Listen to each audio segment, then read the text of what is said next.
UNECE sull'invecchiamento. In qualità di chair di questa conferenza, assieme ai due vice chair, la ministra del Portogallo Godinho e la ministra dell'Estonia Risalo, sono lieta di aprire il segmento ministeriale dell'evento e di constatare e ringraziare per questo la folta presenza di colleghe e colleghi ministri, viceministri e sottosegretari che provengono dai paesi dell'area UNECE. Desidero ringraziare tutti i ministri, gli esperti e i relatori che sono intervenuti nella giornata di ieri per aver fornito elementi di riflessione estremamente interessanti e finalizzati almeno in parte a informare il dibattito politico delle sessioni odierne.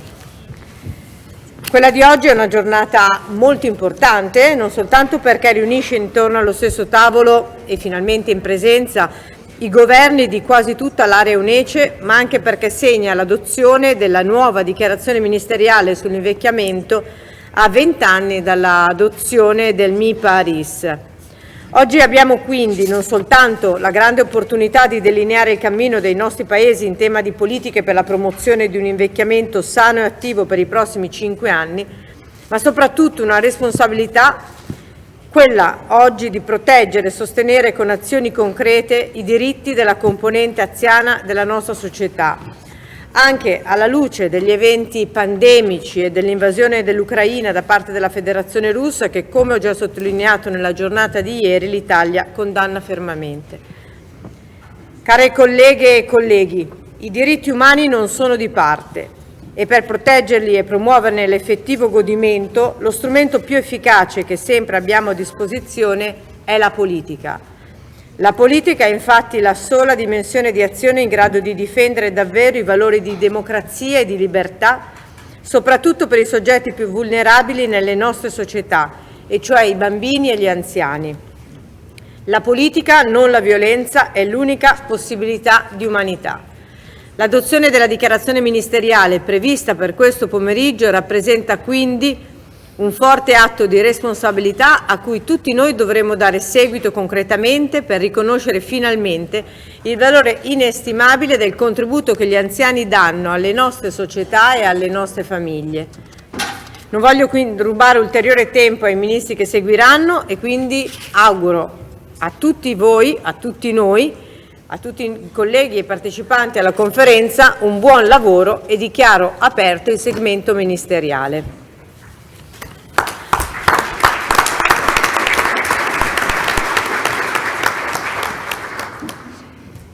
Consentitemi all'inizio di questo segmento di ringraziare il sottosegretario agli affari esteri e alla cooperazione internazionale del governo italiano, Benedetto Della Vedova, per aver accettato l'invito a contribuire a questa conferenza fornendo l'autorevole punto di vista del Ministero degli Esteri sulla questione della tutela e la promozione dei diritti umani delle persone anziane, anche in considerazione del più ampio contesto degli obiettivi di sviluppo sostenibile dell'Agenda 2030. Lascio quindi con grande piacere al sottosegretario Benedetto Della Vedova la parola. Grazie mille Presidente Bonetti. Vorrei innanzitutto dare il più caloroso benvenuto a tutti voi in occasione di questa seconda giornata ministeriale UNECE sull'invecchiamento. La conferenza è stata fortemente voluta da parte nostra e conferma l'ottima collaborazione instaurata tra il governo italiano by our ministry, and it strengthened the cooperation between the UNECE and the Italian government. The future of aging policies is not only a fundamental topic at the core of the action of the UN and of the social agenda of the European Union, but it is also extremely topical. If the 20th century was a century of the record increase in the world population, we still remember the impact of the book titled The Demographic Bomb on 1968, the 21st century runs the risk of becoming known as the century of aging. We are still struggling against the pandemic, and we have a return of war in the heart of Europe, an aggression war in the heart of Europe, with the attempt that was not provoked and not motivated on the part of the Russian Federation to invade Ukraine. We are now witnessing in Europe to a significant development Never before so many Europeans have lived so long. Since 2018, life expectancy at birth is 78 years for men and 83 years for women. And estimates say that this trend will going to continue. Men who will be born in 2070 may live up until 86 years, and women up to 90 years. This phenomenon may seem to concern only richest countries, but as a perspective, it will affect the entire world. The current demographic trends are a challenge for the whole of the international community, but at the same time, they may also be an opportunity. In the light of such data on aging, today it is necessary to be prepared to respond in the best way possible to the rights and needs of the older people. The first response is that of making a quality leap from the point of view of culture. We must consider aging with different eyes. We must promote the autonomy abilities of older people. We must improve the quality of life of those who are not self-sufficient, and we must also eliminate inequalities, starting by including the older people in societies that are becoming more and more digitalized. The aging of European populations poses new challenges in terms of welfare and health systems. The ratio between active population and inactive population will become more and more burdensome, and the risk is that of having a longevity shock. As for Italy, the topic of active aging is a priority.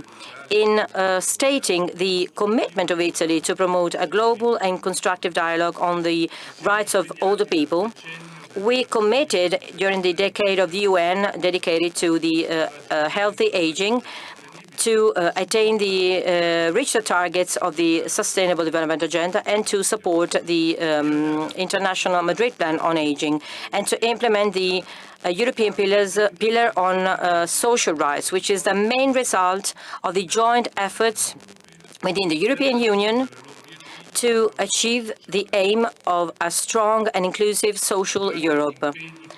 These commitments were taken at international level, and the Ministry for Foreign Affairs and the Italian government believe are priorities for these times. We believe that a precious and valuable effort at international level will contribute to promote the fundamental rights of older people, strengthening at the same time the economies of the communities with benefits for all.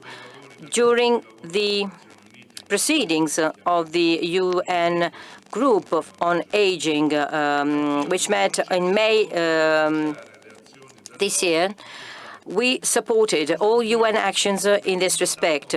And the first stage was the creation of a core group, an informal core group of countries, and Italy is part of that, to identify the gaps and the gaps to be filled in international law when it comes to the rights for the older people, and to identify the corrective measures, especially considering the representatives and the organizations of the civil societies. A commitment on the part of the Foreign Ministry to strengthen the cooperation of Italy on priorities regarding social rights of people during the entire course of life is a constant commitment, and it will only have benefits from the speeches and from the contributions of these 3 days meeting. Thank you very much, and I wish you all fruitful proceedings. Grazie ancora al sottosegretario Della Vedova e passo ora la parola al Ministro del Lavoro e delle Politiche Sociali del Governo italiano, l'onorevole Andrea Orlando. Italian Minister of Labor and Social Policies, Mr. Andrea Orlando. We share some skills for policies on aging, although our tasks are different. I emphasize the choice and the engagement of Italy to focus on solidarity among genders and generations, expressed by Law 32, the Family Act, which is the first reform of family policies in Italy. Family Act implies policies to balance working and private life. They focus on women, on their participation to public life, and education for new generations. Thanks to the Family Act, it is possible to organize all that in a systemic way, emphasizing the solidarity among generations. Thanks to the investments of PNRR and thanks to the support by President Draghi, a cultural change has already started in our country. I thank Mr. Orlando for having accepted our invitation to this conference, and I give him the floor. Ladies and gentlemen, dear colleagues, first of all, I would like to thank Minister Mrs. Elena Bonetti, who chaired this important event. As a Minister of Labour and Social Policies, we support this event. This conference is taking place during a period characterized by a pandemic and the Russian invasion of Ukraine. That is why multilateral cooperation is an even more precious value. Europe celebrates the 20th anniversary of the implementation of MIPA. During a demographic transition, as Mr. Della Vedova said, it defines an increase of life expectancy free from disabilities.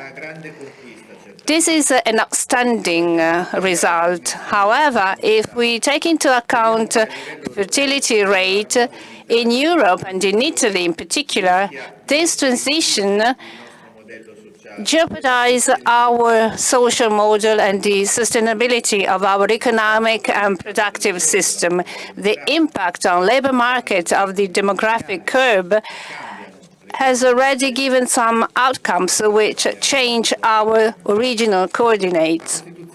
Italian Constitution acknowledges and promotes the human, cultural, economic, and social value for each individual, regardless disabilities, limits, and restrictions to the autonomy of people. And that is in line with the principles of independence, participation, care, self-determination of UN. During the implementation of Madrid Plan, as for the issues my minister covers, we achieved a lot. The National Report 1822 emphasizes that we achieved the target to encourage a longer life and a professional life as well. So our fight against poverty, against unemployment when you are old, and the support to employment, to lifelong learning, tests for a more flexible transition to retirement, and the link with generations, the widening of welfare, corporate welfare, and the balance between professional life and personal life. Well, these have been all issues that represent our key goals. Retirement, well, as far as retirement is concerned, we should think specifically on this topic, which in my view is a crucial feature of labor market, at least in this part of the world. Family Act, as Minister Mrs. Bonetti said, is an outstanding intervention, but we still have a lot to do to consolidate this approach. For example, we should implement improved approaches to support the relationship between private and public sector. We should support professionalization of a care system. We should give value to older people all, for the transition of powers and skills, we should work against the fragmentation of health policies. We should support long-term care. We should support an integrated approach for migratory policies. Our strategies is in line with the PNRR, the National Plan for Recovery and Resilience. In this plan, a special role is played by old people who are not autonomous, so that they can keep on living at their homes with the required integrated care. To achieve these goals, through the Financial Law 2022, we achieved some goals for social welfare in a homogeneous way at national level. We want to provide equal opportunities to have residential service, home service, as long as possible during the life cycle. In particular, our minister is working on the lack of autonomy through a specific work of a team of experts. We started a negotiation with trade unions to widen up flexibility to the transition from working life to retirement within a national strategy for skills of adults. We work in order to consolidate health and security in working places. Dignity at work, equal opportunities at work are still milestones for an effective and sustainable prolongation of the active professional life. That is why welfare systems should take into account the severe weight of one's individual working life. So we also have to guarantee right retirement, but we should also delay the reduction of personal autonomy. Dear colleagues, cooperation, multilateral cooperation is still a key tool to consolidate on a mutual basis in order to try to adapt our societies, our institutions to today's demographic change. EU plays a key role as well as UN. Italy will keep on working on a positive way within these frameworks. That is why I wish us all a fruitful day, a fruitful exchange of ideas to develop our actions, thanks to the comparison among different approaches, which are frequently complementary. Thank you very much.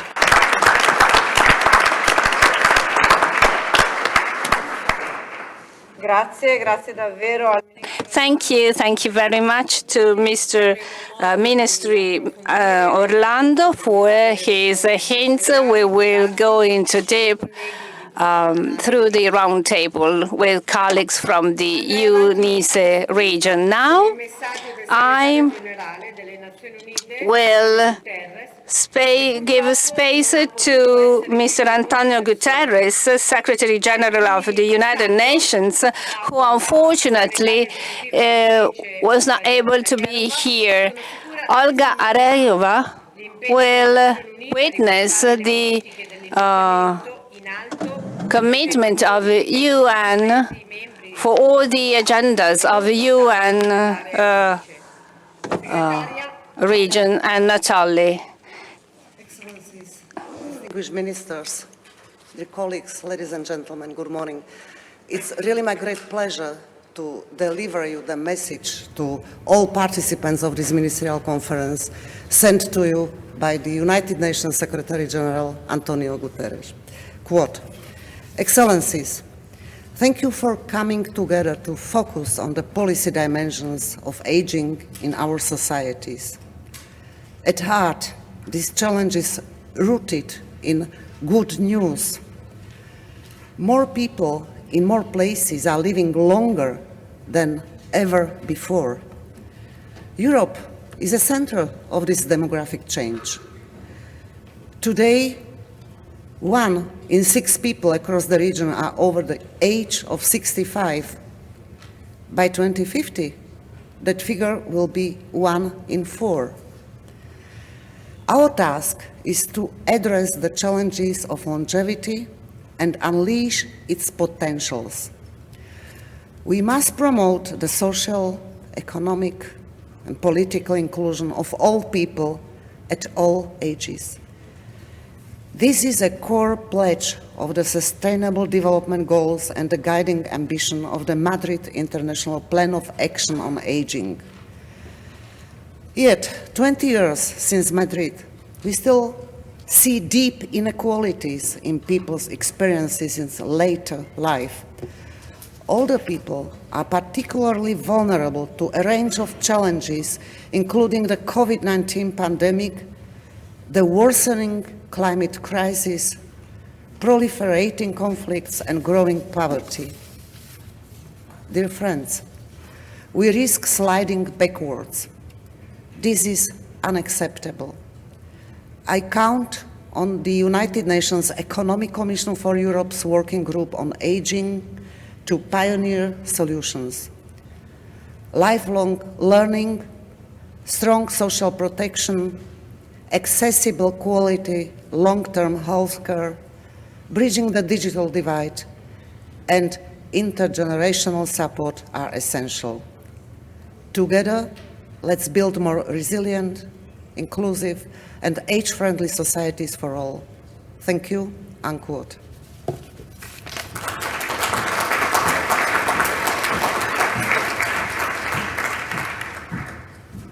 Grazie mille. Proseguiamo quindi con la prossima relatrice in programma. I now leave the floor to the next speaker, Mrs. Diane Kita, the Deputy Executive Director Program of the UNFPA. You have the floor.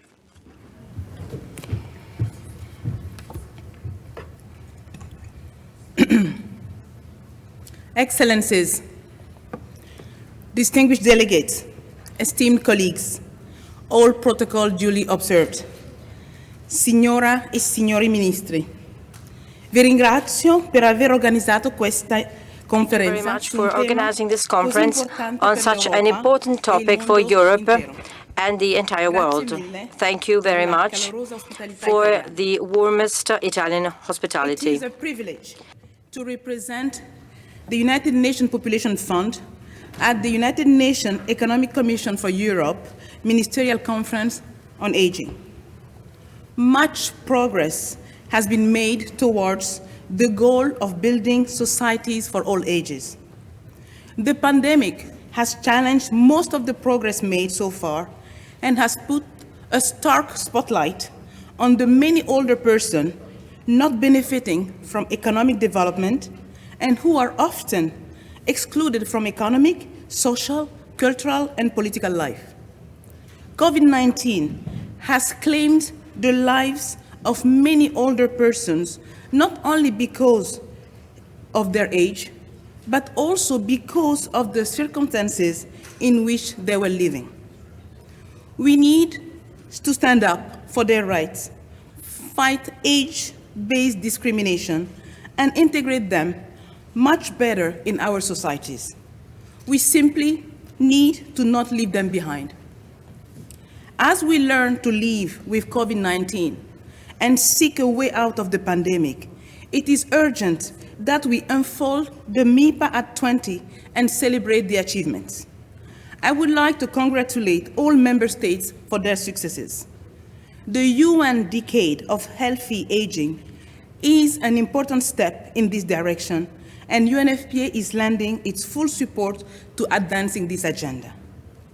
One key and important contribution is data, and the current round of censuses provide an excellent opportunity to strengthen the evidence base and to adapt policy to demographic shifts.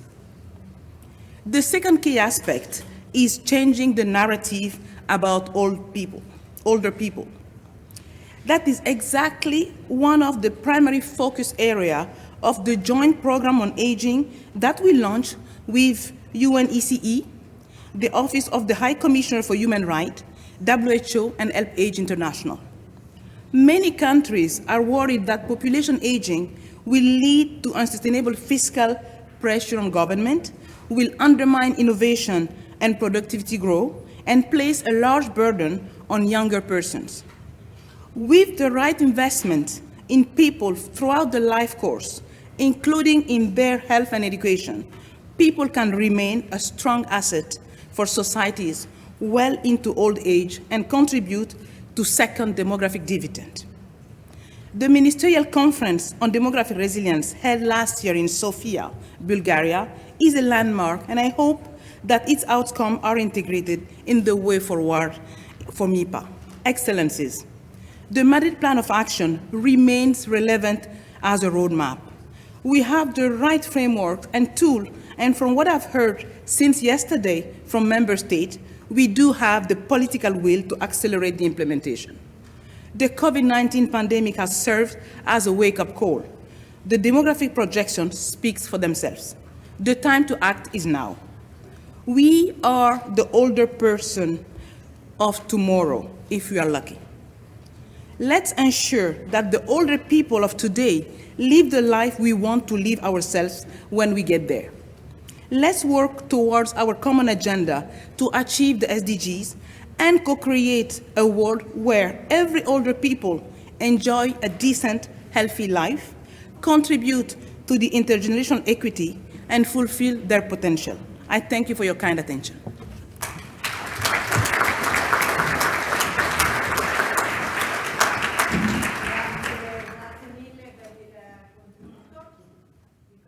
Thank you for your contribution. The microphone is not working.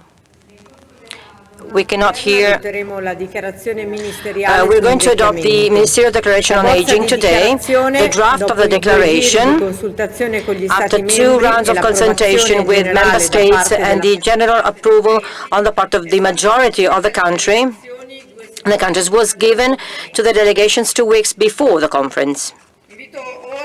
I would now like to invite Mr. Martino, the chair of the UNECE Standing Working Group on Aging since 2020, acting as the preparatory committee for the conference, to introduce the main elements of this declaration. You have the floor. Thank you so much, Chair, Mr. Bonetti. Excellencies, dear colleagues, as chair of the UNECE Standing Working Group on Aging, it is my honor to introduce to you the main elements of the 2022 Rome Ministerial Declaration, entitled A Sustainable World for All Ages, Joining Forces for Solidarity and Equal Opportunities Throughout Life. The draft text that you have received and that you have in front of you is the result of more than 1 year of discussions, drafting, and informal and formal consultations between member states,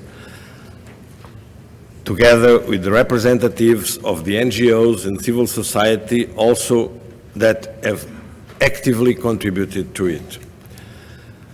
The UNECE Standing Working Group on Aging was in charge of negotiating the declaration. The initial draft was developed by a drafting group in the first half of 2021 and reviewed later on by national focal points on aging from member states ahead of the annual meeting of the Standing Working Group in November. 2 full rounds of formal consultations followed between November 2021 and April 2022. It's been a very participated process. The 3 main goals of the Rome Declaration were agreed based on the experiences of the last 5 years, taking into consideration the achievements and emerging challenges since 2017. They were identified as the most pressing priority areas for action for the next 5-year implementation cycle of MIPA-RIS between 2022 and 2027. The 3 goals of the Rome Ministerial Declaration are the following. First one, promoting active and healthy aging throughout life. Second one, ensuring access to long-term care and support for carers and families. And the third one, mainstreaming aging to advance a society for all ages. With the Rome Declaration, ministers acknowledge that significant progress was achieved during the last 5 years in recognizing the potential of older persons, encouraging longer working lives, and ensuring aging with dignity. They highlight in particular the progress made with regard to age-friendly environments and mainstreaming aging. Ministers also stress that there are many challenges ahead of us in relation to social protection, long-term care, or labor market, to mention only a few. More progress is needed in the area of health promotion, older persons' participation in society and policy making, age-friendly environments, intergenerational solidarity, combating ageism, and recognizing the role of older persons in emergency and conflict situations. The impact of the COVID-19 crisis on older persons and the challenges and opportunities highlighted by the pandemic receive special attention in the Rome Declaration. Ministers acknowledge the disproportional negative effects of the pandemic on older persons' health, social connectedness, access to services, and human rights, including their right to dignity, self-determination, freedom of movement, and social participation. They recognize that the pandemic highlighted the importance of solid and inclusive welfare and health systems, the crucial role of civil society, volunteers and family support networks, and the pivotal nature of multilateral cooperation during global crises. With the 2022 Rome Declaration, the ministers of UNECE member states aspire to realize a sustainable world for all ages and pledge to work towards achieving its three main policy goals by 2027. The first goal of promoting active and healthy aging throughout life is a proof of continuity with previous ministerial declarations adopted in Vienna and Lisbon. It demonstrates the continued commitment to advancing active and healthy aging through policies and actions in a range of sectors.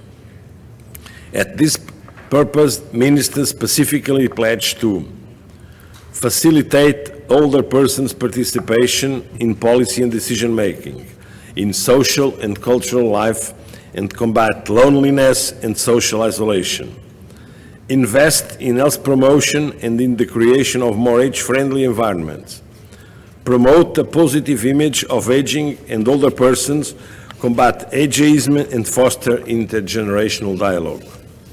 Protect older persons from violence and abuse. Facilitate the participation of older persons in the labor market. Develop sustainable, inclusive, and equitable pension schemes and ensure adequate pensions. Improve participation in lifelong learning. Promote age-friendly digitalization, products and services, and support innovation for the silver economy. And finally, encourage the establishment of independent bodies to mediate the rights, needs, and interests of older persons.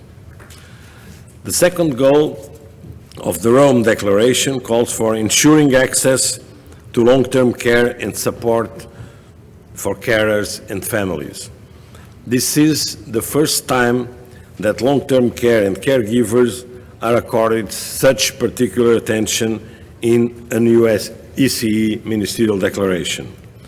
It is a testimony of ministers' recognition of the crucial and increasing importance of long-term care provision in our aging societies. The COVID-19 pandemic has, with no doubt, contributed to this recognition. It also revealed the great dependence of our long-term care systems on the dedication of care professionals, and especially of informal carers and family members. In the second goal of the Rome Declarations, ministers commit to learn from the pandemic and to intensify support to carers and families. Specifically, work towards integrated and person-centered care, which ensures independence, autonomy, and dignity in care, and which focuses on prevention and early intervention. Invest in and improve long-term care systems and prepare for the anticipated increase in demand for long-term care services. Improve the terms of employment and working conditions of health and social care workers, including adequate staffing, and invest in their training. Support informal and family carers by providing advice, relief, and social protection. Ensure the high quality and continuous monitoring of health, social, and long-term care services. Expand protection from neglect and abuse in care. Adopt, update, and implement policies addressing dementia and supporting the caregivers of persons with dementia. And finally, addressing the growing need for adequate palliative care. Finally, the third goal of the Rome Declaration lays out the strategy to follow to achieve all the objectives mentioned before. In this third goal, ministers pledge to mainstream aging to advance a society for all ages. To elaborate more, this is a commitment to developing or strengthening national frameworks for mainstreaming aging and building capacity for implementing them. Coordinating aging-related policies across all levels of government. Developing a participatory stakeholder engagement approach to mainstreaming aging involving all relevant actors, including older persons and their representatives. And finally, enhancing age and gender-sensitive research and the collection of disaggregated data. There is also an important red thread running through all three goals of the Rome Declaration. It is the strong and repeatedly voiced commitment to ensure all persons' full enjoyment of human rights. In a similar vein, ministers stress the importance of achieving gender equality throughout the Declaration.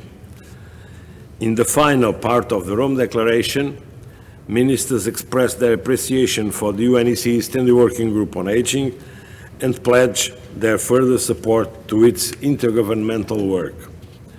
They reiterate the important role of the Madrid International Plan of Action on Aging and its regional implementation strategy, and, quite importantly, ministers entrust the Standing Working Group with the task of updating the regional implementation strategy and exploring the possibility of also updating MIPA to adapt aging policies to economic, social, and digital transition and emerging challenges. I would like to take this opportunity to inform you that yesterday the Bureau met to review the draft declaration and comments received at this point of time. And let me just stress that the delegations have until noon today to suggest any further changes, if absolutely necessary, by informing the Secretariat in writing. Allow me to remind you once again that the draft text went through 2 full rounds of formal consultations and preliminary written consent was received from the majority of member states. To close this presentation of the Rome Declaration, please allow me to thank the national focal points on aging for their engaged participation in drafting this declaration. We hope that this will serve as a solid guide for our efforts towards building a sustainable world for all ages in the next 5 years. Thank you for your attention.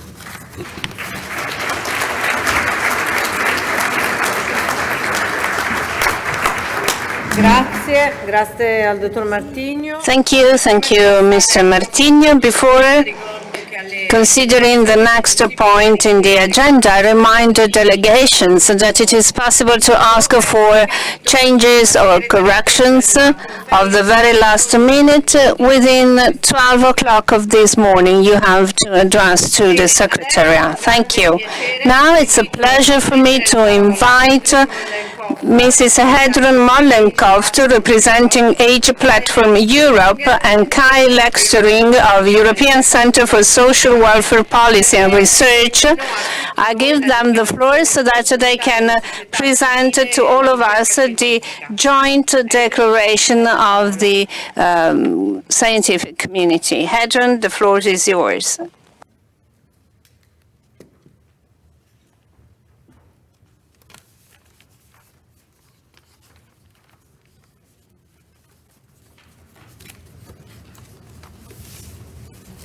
Excellencies, ladies and gentlemen, dear friends and colleagues, thank you for giving us the opportunity to present to you the joint declaration of civil society and scientific research.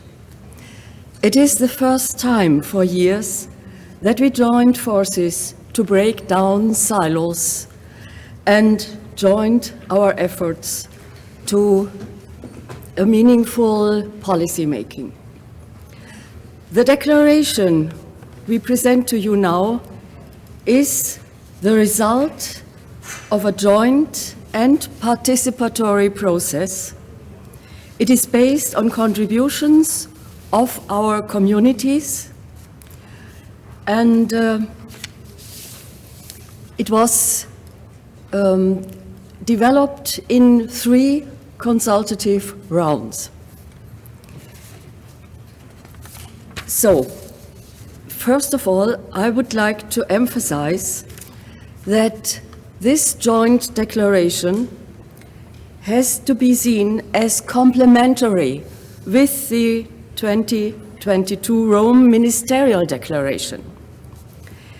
The reason is that the Ministerial Declaration includes important commitments made by member states of the UNECE that we clearly acknowledge.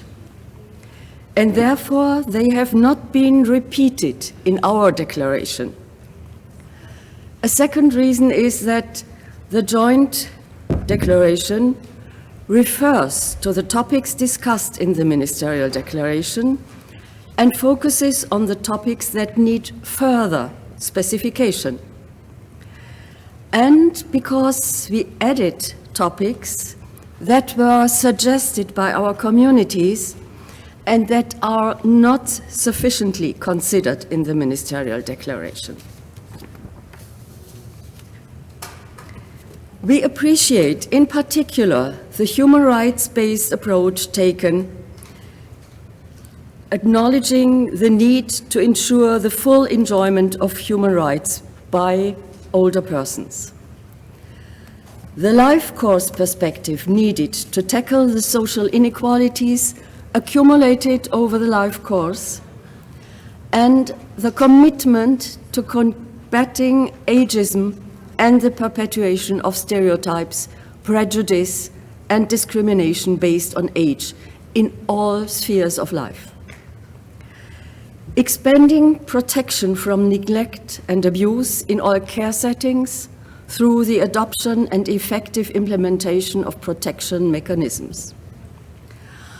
Our main concern is that MIPA is not universally applied and that it has failed to ensure that member states respect, protect, and fulfill the full enjoyment of human rights of older persons.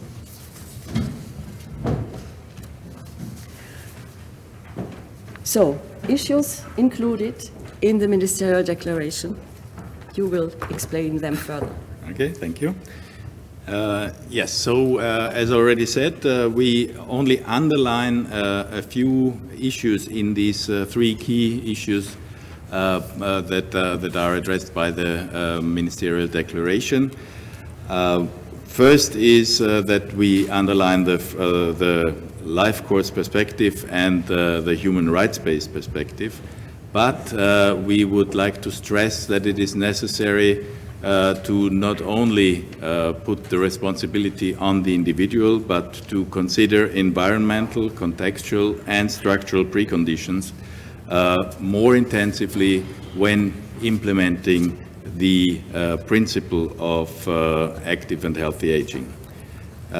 By saying so, we have seen on the one hand an increase in inequalities, but we also have to consider the diversity of older persons. So the term inequity is and to address inequities by considering the characteristics of the diversity of older persons needs to be considered and valued in all policy interventions regarding all spheres of life and thus respecting the principle of non-discrimination.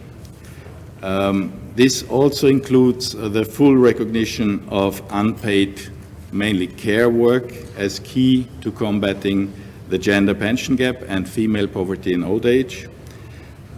This also includes older persons' active participation in advocating for their rights, and this should be promoted at all levels and include the empowerment of older persons to execute this political participation. Finally, we must resist the tendency to consider that some physical and mental health conditions are unavoidable part of the normal aging process. Here, a lot of awareness raising is still needed. Second key issue is, as you heard, to ensure equal access to care and support to older persons and their caregivers. Here we advert to the changing family structures, increased mobility, increased urbanization, and other societal changes that make the traditional concepts of care by family members unsustainable and reinforce social exclusion. So the over-reliance of unpaid care work in most member states causes inequalities, as already said, and particularly for women and those retiring from the labor market. So here investment is needed, and this is also expressed in the Ministerial Declaration, but we would like to underline this, including the support of informal care to balance paid work, care, and private life.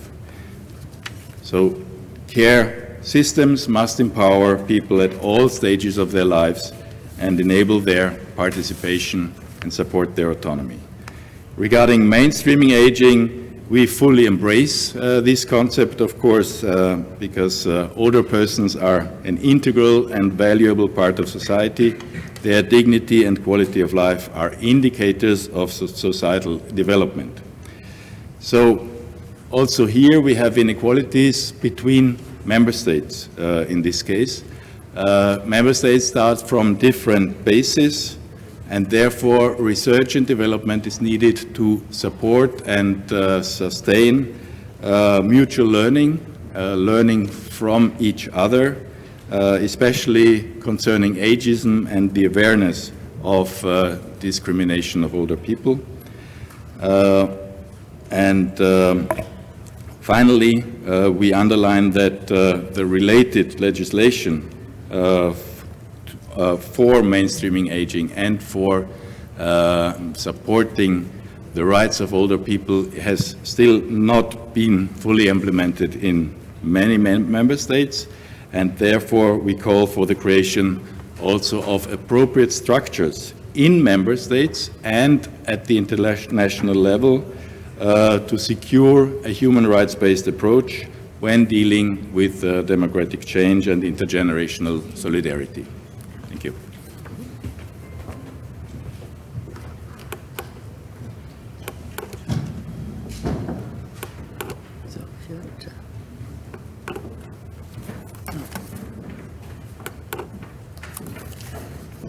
So now let's see what we think about future topics. Based on the contributions received from our diverse communities, we estimate the following topics as particularly urgent to be dealt with in future policies. And this means also in future MIPA processes. First of all, enhancing awareness of ageism, sexism, racism, and all other forms of discrimination and intersectionality. You see that also these topics have been addressed in the Ministerial Declaration, but in our opinion, these need more strong and decisive action. New inequalities will arise from disparities from increasing impact of digitalization and artificial intelligence, not only on individuals, but on societies in general. In view of the increasing emergencies due to climate changes, due to pandemics, it is necessary to adapt relief operations and related interventions to the rights and needs of older people. And the same applies to military interventions and wars, where the rights and needs of older persons must be respected. In this regard, we would like to express our solidarity with the Ukrainian population.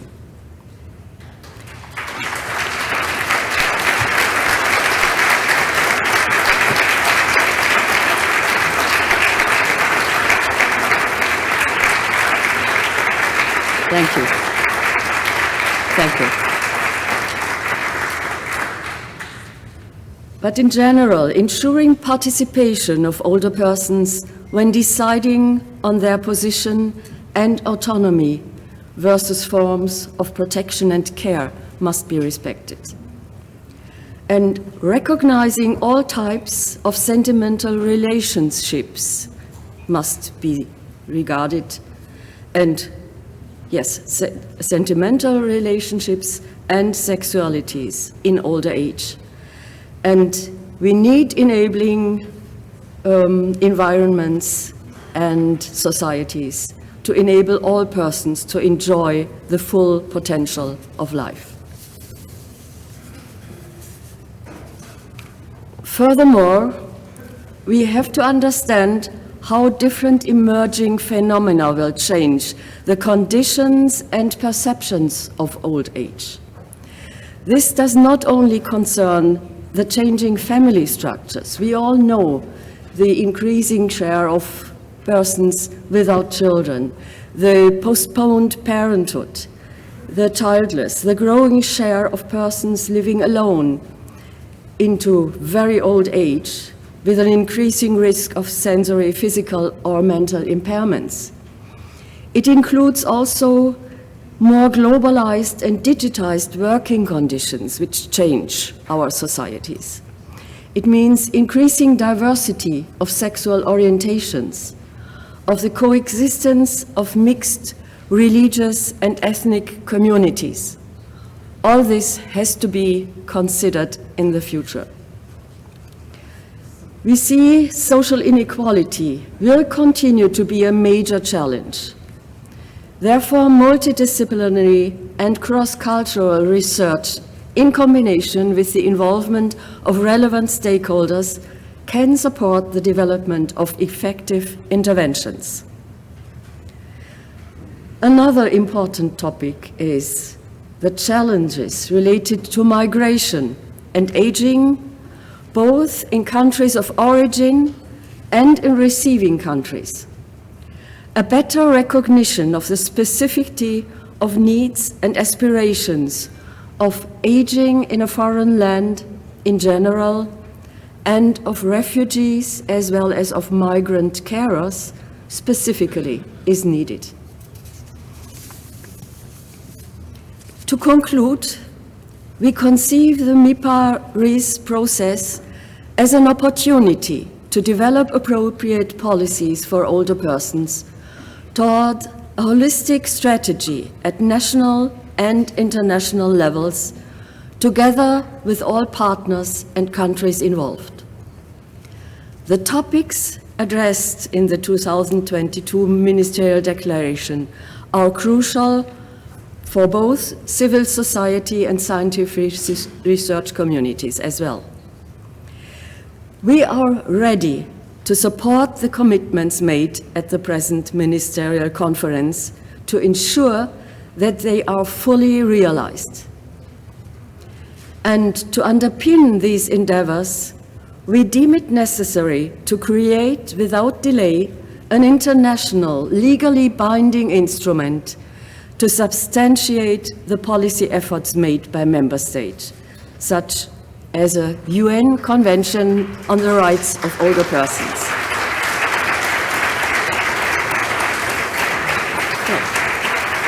Thank you. And we hope that these deliberations will be useful for the next phases of the MIPA process. Thank you.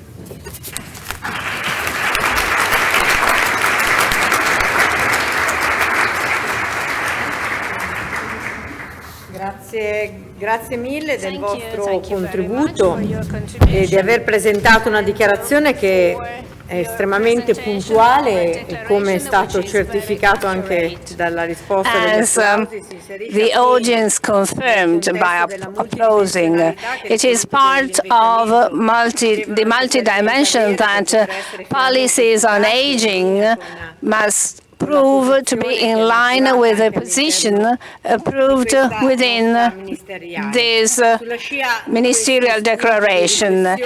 In line with this presentation, I declare the closure of the first ministerial segment of this conference, and I invite the Executive Vice President and Chief Public Policy Officers to be here. The moderator will be Deborah Whitman, who is actually the Executive Vice President of the USA. She's an economist, she's a great expert of policy-making processes and of USA international research. She's also the spokeswoman and of AARP for retirement and financial security of old people, and also for health, longevity, long-term care, and caregiving. Mrs. Whitman, the floor is yours. Thank you.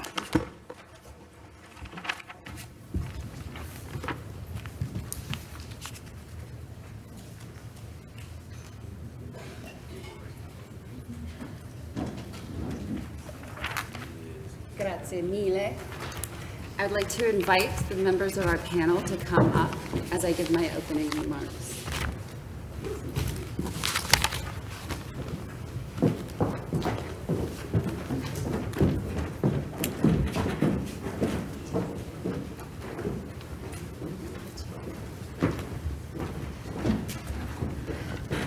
Given the time, I'm going to start.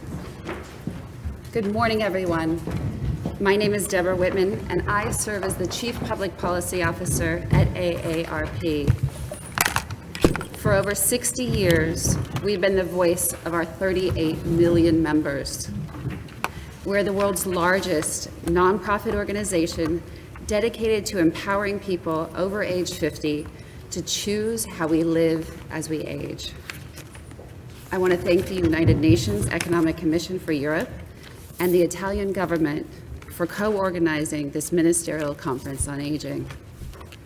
I particularly want to thank our colleagues Vitalia, Valeria, and Lisa from the United Nations for organizing this high-level panel discussion on the impact of the COVID-19 pandemic. And I'm grateful for the distinguished representatives from international organizations, honorable ministers from Italy and Germany, and the esteemed NGO representatives who are here today. Like you, I'm excited to hear what they have to say. To begin, I'd like to offer one overarching point. The COVID-19 pandemic has unmasked long-standing problems for older adults around the world. These were not new, but often they were unseen. So let me give you an analogy. When police investigators examine a crime scene, they use a special powder to identify fingerprints hidden to the naked eye. The powder sticks to the oils caused by our hands, and only then do the ridges and swirls of our fingerprints become visible. The pandemic has done the same for many of the problems older adults have faced for years. And the facts have been horrific. Out of almost 15 million COVID-19 deaths globally, the vast majority have been older adults. So far this year alone, 3/4 of COVID deaths in America have been people over age 65, and more than 9 in 10 have been people 50 and older. Global data also highlight the lack of safety in nursing homes. According to the WHO, in too many countries, more than 40% of COVID-related deaths have occurred in long-term care facilities, even though they contain only a tiny share of the population. Dedicated family members play an even larger role than nursing homes in our system of care, and many of the informal carers have been paying a personal price for their efforts, whether it is financially or even with their health. The pandemic added clarity to this challenge, which is faced by adults of all ages. Due to COVID, family caregivers are spending more time and more money on caregiving and facing growing strains for their efforts. COVID-19 also laid bare the chronic problem of age discrimination, which harms older adults all over the world. Yet age bias remains pervasive. According to the WHO Global Report on Ageism, 1 in 2 people hold ageist attitudes, and we know this information is probably an undercount. And ageism combines with sexism, racism, and ableism, multiplying discrimination that many older adults have faced their entire lives. This leads to a fundamental point. The challenges to healthy aging that COVID unmasked are not spread equally across society. Too often, and for too many, the goal of healthy and secure age is just a fantasy. When you look at populations by income level, educational attainment, employment, race, and ethnicity, the inequalities scream out. Too often, disadvantaged socioeconomic groups lack sufficient access to healthcare, economic opportunity, housing choice, healthy food, recreation, public services, and a fair system of justice. These supports are vital throughout the course of your lives, because starting in childhood, they influence how we age, both for better or for worse. The other morning, Amal shared with us the differences in life expectancy of 16 years between high-income and low-income countries. Even within my own country, you have those same differences within a city. These social inequities are not new, but the pandemic put them in a harsh spotlight. Privileged sectors of society were spared the economic disruption and greater exposure to COVID, while many low-wage workers were deemed essential. Individuals with broadband access, technology, and access to healthcare had better chances of consulting with their doctors via telehealth. For all these reasons, a meaningful investment in healthy longevity will require many steps, many more than I can describe today. But I'd like to have a few strategic priorities guide all our efforts in today's conversation. As I've tried to stress, we have to combat inequities to achieve healthy aging for all. If we really want to leave no one behind, this must be a priority. We need to reimagine long-term care, services, and supports. Nursing homes, which have suffered devastating losses, need reform and oversight. Consumers should have more choices, especially to age in their homes. And care workers need better training, pay, and career opportunities. Yet it's not just about institutions.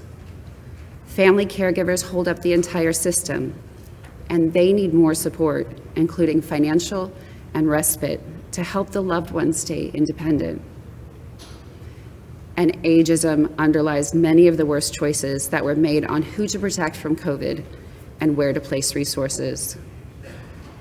So these are a few things that I hope are on the agenda, and I was really pleased to see the declarations by both the ministerial and civil society address so many of them. But goals and actions are two different things, because as a society, we can do better.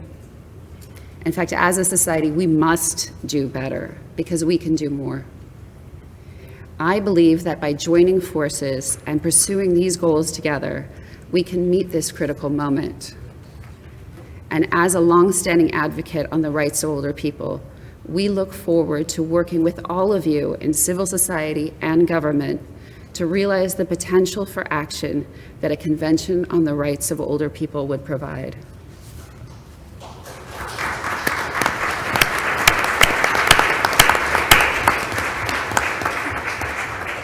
I now have the honor of introducing our first speaker to begin what I believe will be a fascinating conversation. Unfortunately, Vice President Dubravka Šuica, who serves as the European Commission Vice President for Democracy and Demography, was pulled away for other important European Commission business and was unable to attend the ministerial conference today. However, she has graciously provided her opening remarks via recorded video message. I now kindly ask that the technical staff present Vice President Šuica's video remarks. Dear ladies and gentlemen, thank you for the invitation to address you today. I believe that addressing demographic change, and in particular the issue of aging, is key to policy making. Demographic change is nothing new. It is part of the history of humankind. But today, the breadth and depth of demographic change brings both challenges and opportunities. The European Commission ensures that demographic concerns are integrated into the development of all our policies, because it significantly affects all aspects of our lives. Tackling demographic change, and especially challenges related to aging, is about ensuring that no one and nowhere is left behind. This very real sensation can lead to a loss of faith in institutions and in democracy itself. Indeed, demography was mentioned by citizens in their recommendations resulting from the Conference on the Future of Europe. The conference proposals call on the European Union institutions to ensure support to people throughout the entire life cycle and to aim at all generations. In this commission, we kicked off our work on demography in 2020 with a report on the impact of demographic change.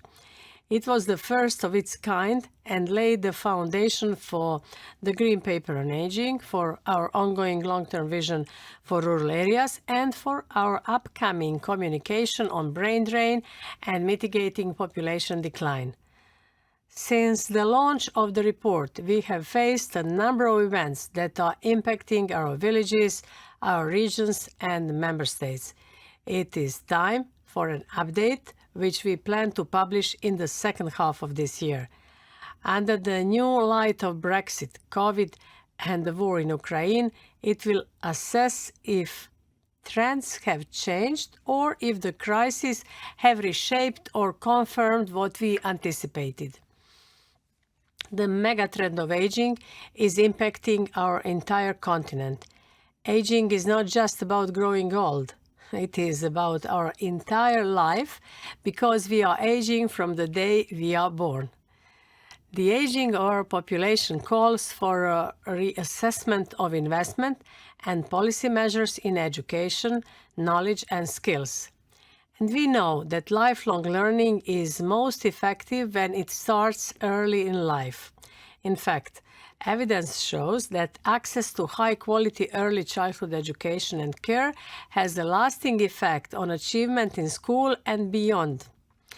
Moreover, acquiring and updating skills throughout life helps people remain employable, helps people to advance professionally and to be more satisfied. Therefore, social cohesion grows. As the importance of lifelong learning grows, we must also make the teaching profession more attractive. We need to invest in continuous teacher education, and we must ensure there is an effective transfer of knowledge between generations. To ensure intergenerational fairness and good living standards for all citizens, young and old, immediate action is required.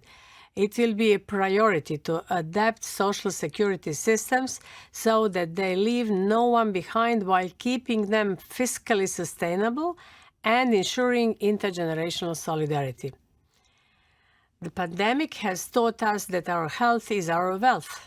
But the pandemic also laid bare the structural weaknesses of care systems so critical for our aging populations. This is why our thinking and actions on working policies must go hand in hand with a broader approach to formal and informal care, including childcare and long-term care. Under my lead, the Commission will present a European care strategy in September to support women and men in finding the best care and the best work-life balance and to make the care sector a more attractive place to work. Dear ladies and gentlemen, in this conference we reflect on the achievements of 20 years of the implementation of the Madrid International Plan of Action on Aging and its UNECE Regional Implementation Strategy. We have achieved a lot in this period. However, there is much for us to continue to work together across all generations, and I look forward to our collaboration on this in future. Thank you.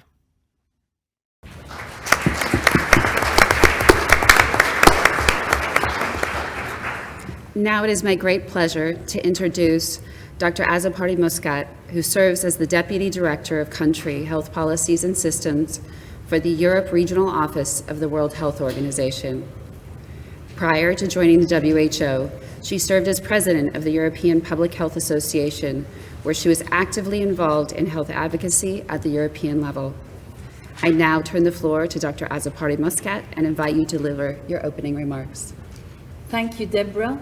Good morning, Your Excellencies, distinguished delegates. I would first like to start by passing the warmest greetings of our Regional Director for WHO European Region, Dr. Hans Kluge, who I am honored to represent today.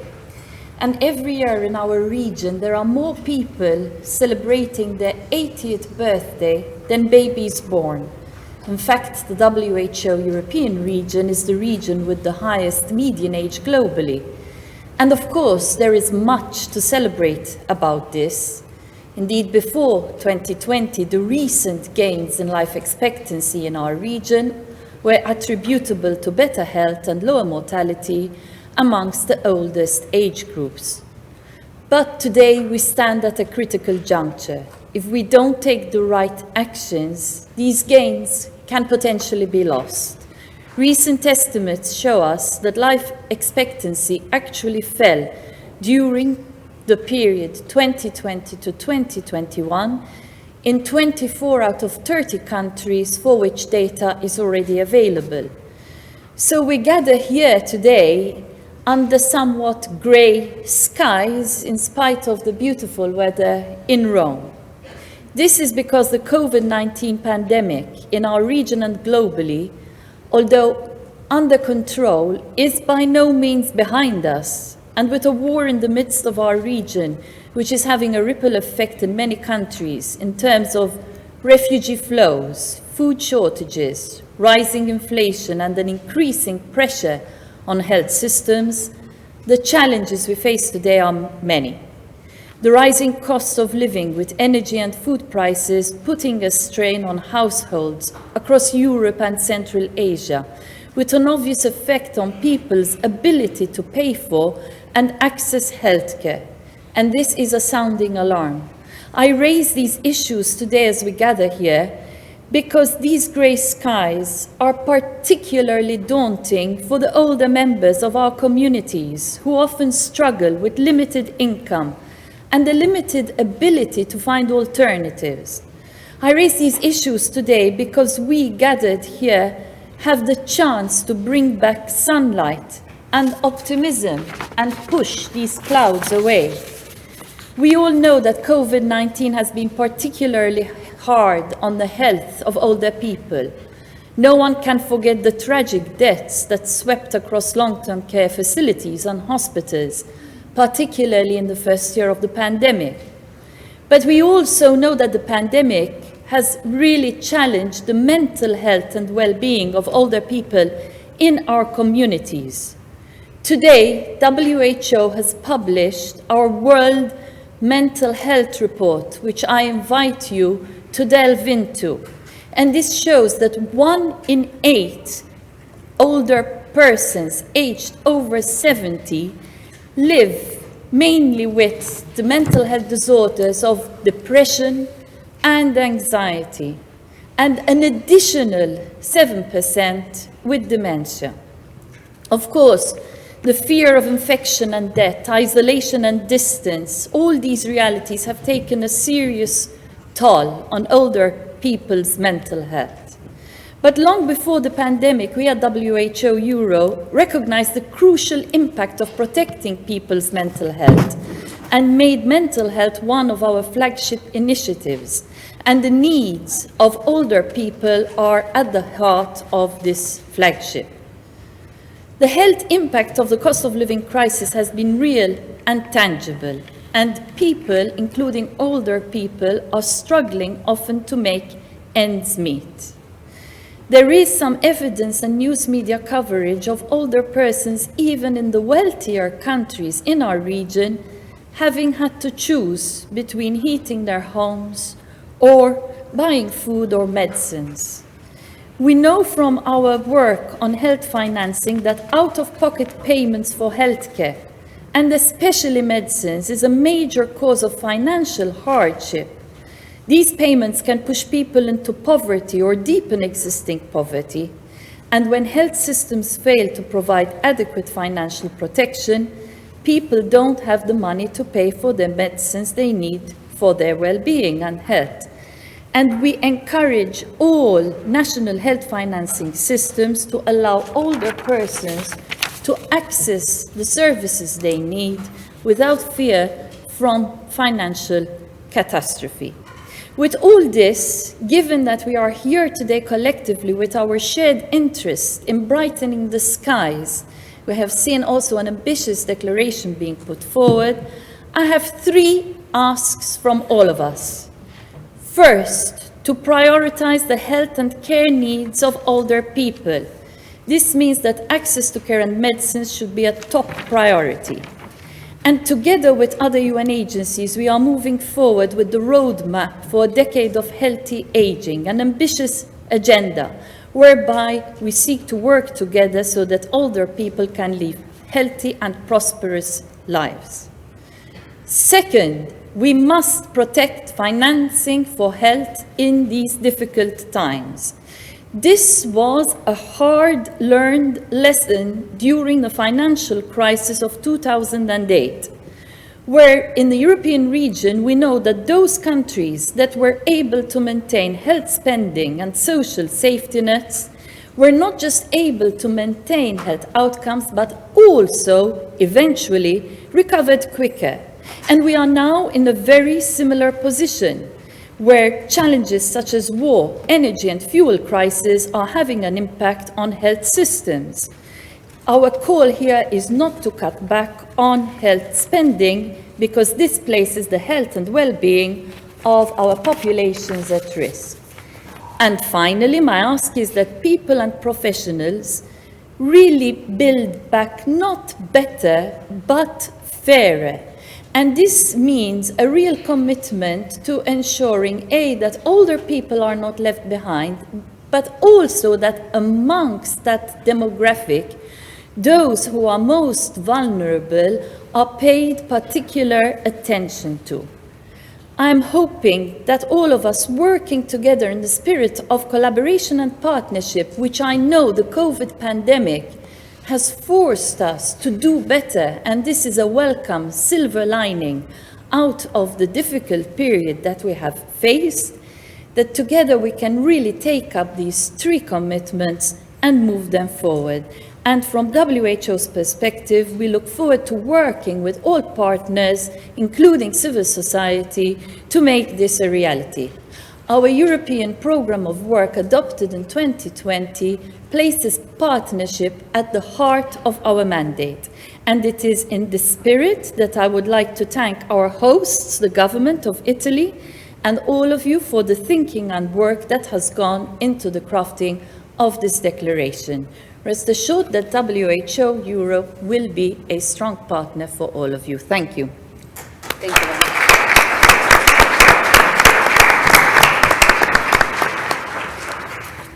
It is now my pleasure to introduce the Undersecretary of State for Health, Pierre Paolo Silari, who has served in this position in Italy's Ministry of Health since September 2019. I know you have to leave a little bit early, so we are glad to have you for as long as we can, and I invite you to deliver your intervention. Thank you, Ms. Whitman, for your introduction, and good morning, and everybody, and thank you so much for being here, and I'm very honored to attend this conference today on behalf of the Minister of Health, Roberto Speranza, who is unable to attend. And I'm particularly pleased that this is hosted in Italy. Eventually, after all the restrictions we had, this means that we are very close to have back our normal life. Our country, where the elderly represents the high percentage, secondly, only to Japan on a global scale, a country that has been hit as first after China and been widely affected by this pandemic, especially during the first wave between February and March 2019. In particular for our older people. Among our deaths, the large majority are people above 50 years, but the large majority are people over 70 years, as everywhere in the world. According to the focus of this panel, I will briefly provide the audience with an overview of the lessons learned from the pandemic and how to move forward to protect our older people, which I rather prefer to refer as our silver economy. I think we need to protect them, and I mean, everyone who spoke before me and will talk after me, I think, will underline this, but consider that in Italy, by 2050, every 100 active workers, we will have 63 people who are retired that should be sustained by the 100 workers still active. Right now, we have 14 million of people who are over 65, and the next 15 years, we will have 4.5 million people more, and on the other hand, the natality is dropping, and we will have 2.5 million people less. I mean, this is a problem that is common in the entire Europe. By 2070, people over 65 will be about 1/3 in the entire Europe, and this will increase by 20% compared to today. So we live more, we work longer, but we need to live better. And I think this is the key issue of what we need to do when we merge health and social welfare. And probably health and social welfare have not been so linked over the past 20 years. I don't think this happened just in Italy, but I think this happened almost everywhere in the West countries. I think we need to change our paradigm regarding what is health. I'm a surgeon, and next year I will finish my political activity, and I will back to my theater to do surgery. And usually we think as health like, the doctor who is curing you for a disease, but this is the end part of a walk that starts much before. And I think the pandemic teaches us how we should change our way to think about health, especially for our older people. Over time, the long life have assumed an increasing central position in our society, but we are almost every age here, representative of every age. Our life is very well organized when we think about our child, so everything is very well set. So we have nursing, we have school, we have high school, we have university, then we have our job. But if you think what you have after 65, I think we need to reinvent completely our society.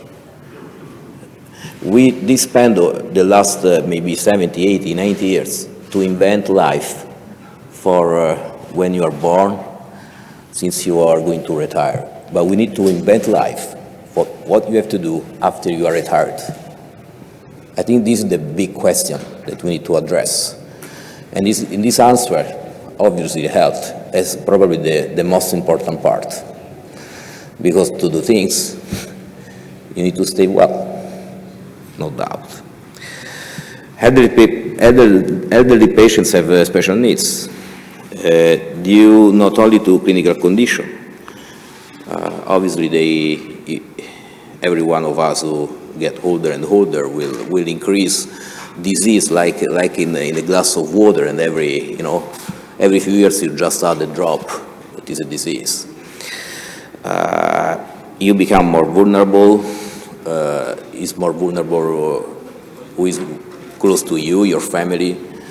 And now we are more vulnerable because of the pandemic, because of the economic crisis, because of the war that were very, very close to us. So we need to reinvent everything around this older person. It's not just a matter of health. So there are a lot of other social determinants: family status, accessibility to care, non-self-sufficiency. And COVID showed us every part of this lacking system, I would say. I will not say just in Italy, I think everywhere in the world. So long-term care and care provided to a home setting should be the future. I will call this as a kilometer zero health system, something that can reach the older person and the family around this person as close as you can to his house. And this is what we are trying to do in Italy with this, using the recovery plan money, but not only the recovery plan money, to rebuild our system, try to reach our older people and their family very, very close to their house, like a primary assistance, a real, pure, effective primary assistance close to our patient. Obviously, telemedicine, innovation, digitalization, etc., will help us a lot. But I think this bridge, this gap, will be covered using much better the human resources that we have, starting from the general practitioner to people, to workers that are in the hospital, the territory, etc., etc., etc. It is necessary that in this change that we are planning to, that we are just starting to do in Italy, encourage and strengthen the health in all policy approaches, promoting a better coordination between policies of different sectors, in particular of the health, social and wellness system. You cannot change the health system if you don't change the rest. There is no doubt of this. It is also important to promote initiatives to ensure quality of life, independence, health and well-being, and strengthen the partnership involving relevant stakeholders, also the private sector, also the industry. And the involvement should be done in all the processes, from the education, that I think is the most important part, to the production, consultation, multidisciplinarity, governance, I think are the main words for this change. And finally, I think it's necessary to support families, providing care to older people and promote intergenerational solidarity. We need to think that our nonni, or our grandfathers and grandmothers, especially in Italy, for example, they account for 20 billion of euros every year as a support for the younger family. This is a unique value that we need to protect. 20 billion euros every year. As a matter of fact, if you don't give this support to this family, to allow these older people to be more active, more productive, I think we will fail by 2050. Support provided to family in relation to care activities should be not only the responsibility of the government, but also of the community in general, in view of this solidarity that just I said. Tackling active aging prepares the future generation to face old age in the best possible way. So, thank you.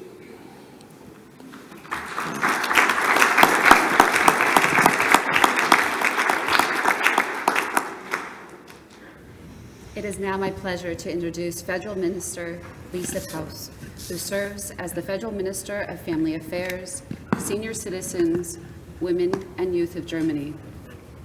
She has been a member of the German Parliament since 2009. I now turn the floor over to you and invite you to deliver your opening remarks. Thank you very much, Ms. Whitman. It's been a pleasure for me to come to Rome to this UNECE Ministerial Conference marking the 20th anniversary of MIPA and of the adoption of the Regional Implementation Strategy in Berlin in 2002. Let me thank the organizers for this great conference, for the excellent preparation, and my special thanks go to the Italian government, of course. As already was presented, on June 15th, for the first time, civil society and researchers have joined forces in a joint forum and have issued the joint declaration presented this morning. For the federal government of Germany, I will say we welcome their joint declaration. Having research and civil society joined forces adds weight to this declaration. Let me assure you that we will take these recommendations into account for our future work. Demographic change and aging societies are major trends in our societies, in the UNECE region as well as in the entire world. The COVID-19 pandemic has brutally laid open the need for rights-based politics. The virus has threatened older persons' livelihood and has negative effects on their entire life, health and well-being, and these effects still linger on, the pandemic not being over yet. However, we can and need to discuss about lessons learned from this pandemic and join forces for solidarity and equal opportunities throughout life, including to ensure a healthy aging. Not being a Minister of Health, I'd like to draw attention to 5 points beyond the mere health sphere we need to work on in the next couple of years. Firstly, loneliness, including among older persons, has increased during the pandemic. Secondly, the field of care and home care must be further developed. Thirdly, digitalization is absolutely necessary, also for older persons, so no one is left behind. Fourthly, intergenerational solidarity was an important component to overcome the pandemic and is a key to social cohesion. And last but not least, human rights and the rights of older persons must be ensured in all spheres and all ages of life. And I'm glad that all these topics are part of the Ministerial Declaration that will be adopted later today, setting the benchmark for our work in the next review circle. Let me now elaborate a bit.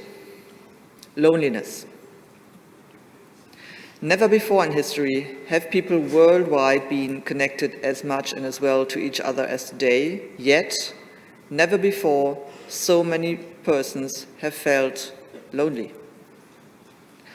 Loneliness has a negative impact on the well-being.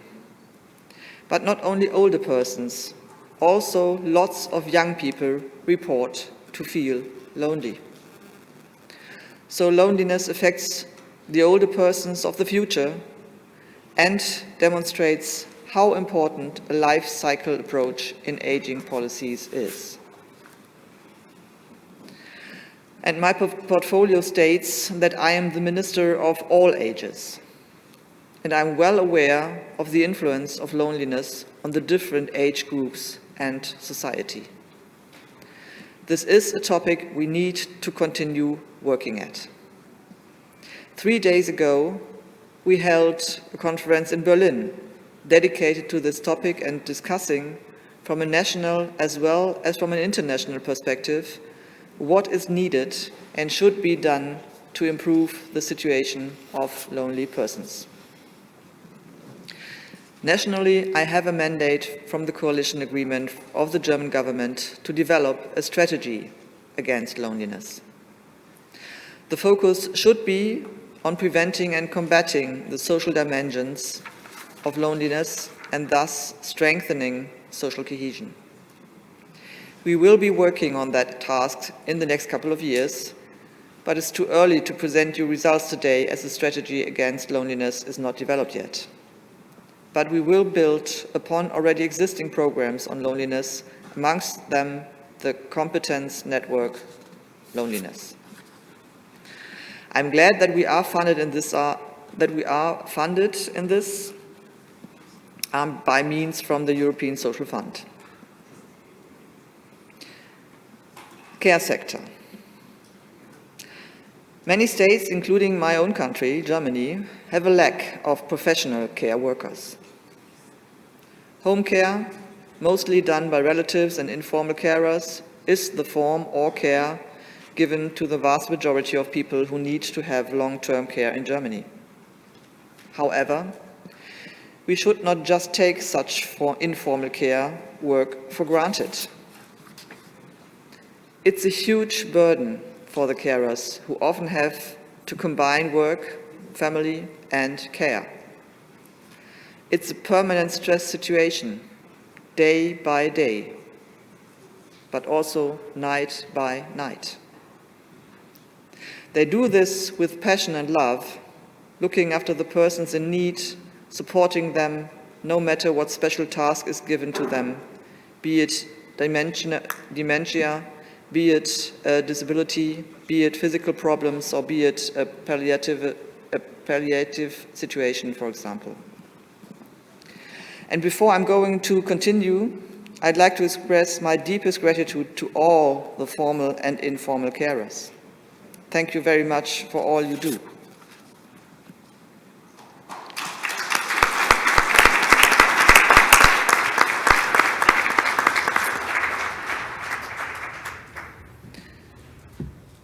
But, dear colleagues, we know most of these carers are women. They reduce the amount of remunerated work or even stop gainful employment to be able to care for the family members. This means the gender pay gap may become a gender pension gap. So, speaking about the informal care sector also means speaking about gender equality. The coalition parties in Germany, they have agreed on measures giving more time sovereignty to informal carers and to introduce a substitute for lost income, apart from acknowledgement of care periods in the pension system, thus alleviating the burden of informal carers. Next point, digitalization. Another important topic and lesson learned from COVID-19 is the field of digitalization and also the accessibility to digital solutions. I also see a linkage here to the point of loneliness I've talked about earlier, but also to social services and participation in all spheres of life. The best digital services are useless if people cannot access them, lacking devices, necessary skills, and also the infrastructure. I'm deeply convinced that the aspect of lifelong learning should not only cover formal, but also informal parts of learning, so needed for skills development in the fields of digitalization and continuing full participation in life.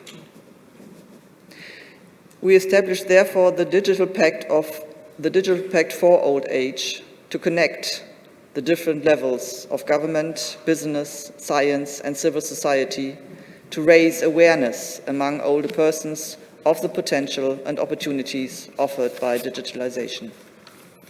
And we have set up formats like the Digital Angels, offering low threshold support for everyone. Now I come to intergenerational solidarity. This brings me to this next topic. Societies are built on the base of solidarity and cohesion between the generations. We should neither forget the youngest generation, who suffered from the negative impacts of COVID-19 as well, but in a different way, nor the older generation. And of course, not the generations in between them. Understanding of each other's wishes and needs strengthens our societies and reduces ageism in all its forms. This is what we promote in Germany with the more than 530 so-called multi-generation houses, financially supported in a federal program.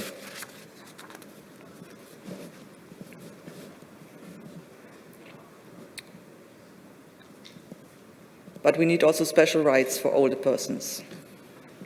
COVID-19 has once again impressively demonstrated how important human rights are. But human rights have no expiration date and last until the very end. Age should never be a reason for decisions about love, life and death, for example, triage. These basics of a human rights-centered and person-centered approach in all policies for senior citizens are irrefutable. MIPA and RIS have been successful instruments to promote these basics in our region as well as worldwide. However, we all know that there have been and still are situations, even in our region, that imperil human rights of older persons as well. And MIPA RIS could not stop such human rights violations. Human rights are one of the cornerstones of the federal government's international policy on aging as well as our foreign policy. And therefore, I also support the work of the open-ended working group on aging in New York and the discussions to identify possible gaps and how best to address them.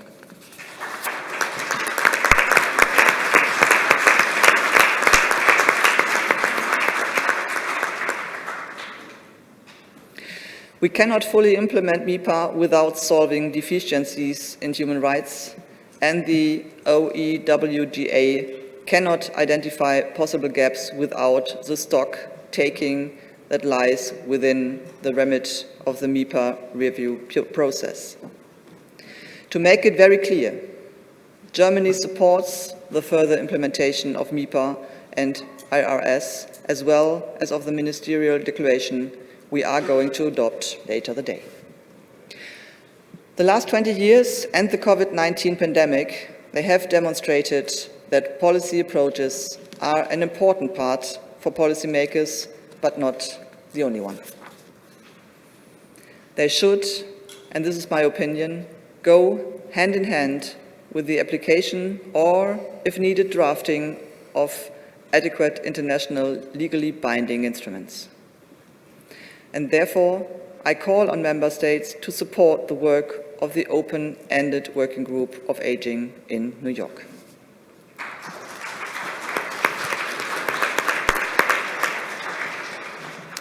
Only international cooperation will bring us forward in the 5 areas I have elaborated on.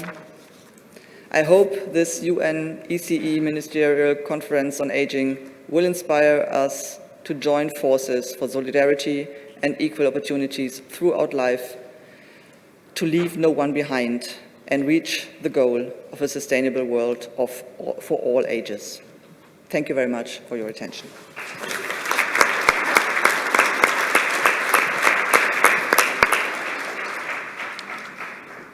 It is now my pleasure to introduce Ms. Rodriguez Alcazar, who serves as a board member of the European Youth Forum for the Social and Economic Inclusion of Young People's Portfolio.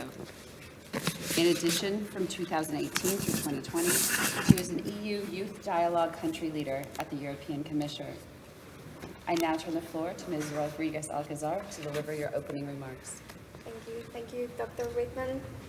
Dear Excellencies, dear fellow panelists, dear participants, it's a pleasure for me to be here in this event, and thank you so much for this invitation. The European Youth Forum had also the opportunity 5 years ago to be at the United Nations ECE in a similar event as this one, and we are also delighted, if I may, to share the stage with our colleagues from Age Platform, with whom we actually work a lot tackling this life course approach to tackling ageism, but also building this intergenerational solidarity.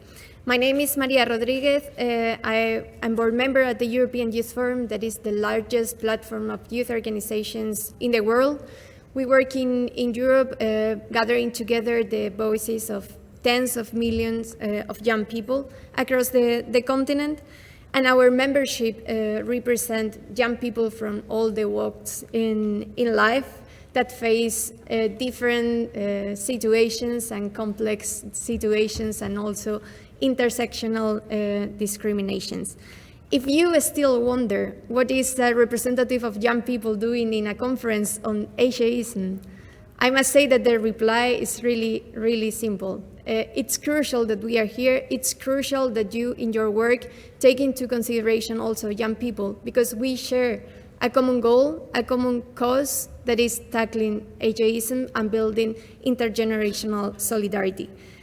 As part of the European Year of Youth, in which we are and taking the advantage of speaking today, I would like to draw on the parallel experiences that young people and older people we share as a result of experiencing discrimination on the basis of our age.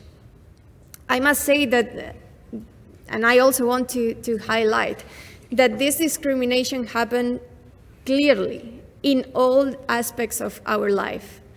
I want to call up on decision makers, and also the ones that are here present today, to take on a more holistic and coordinated approach when it comes to addressing ageism, and when it comes to addressing these common challenges that older and young people share.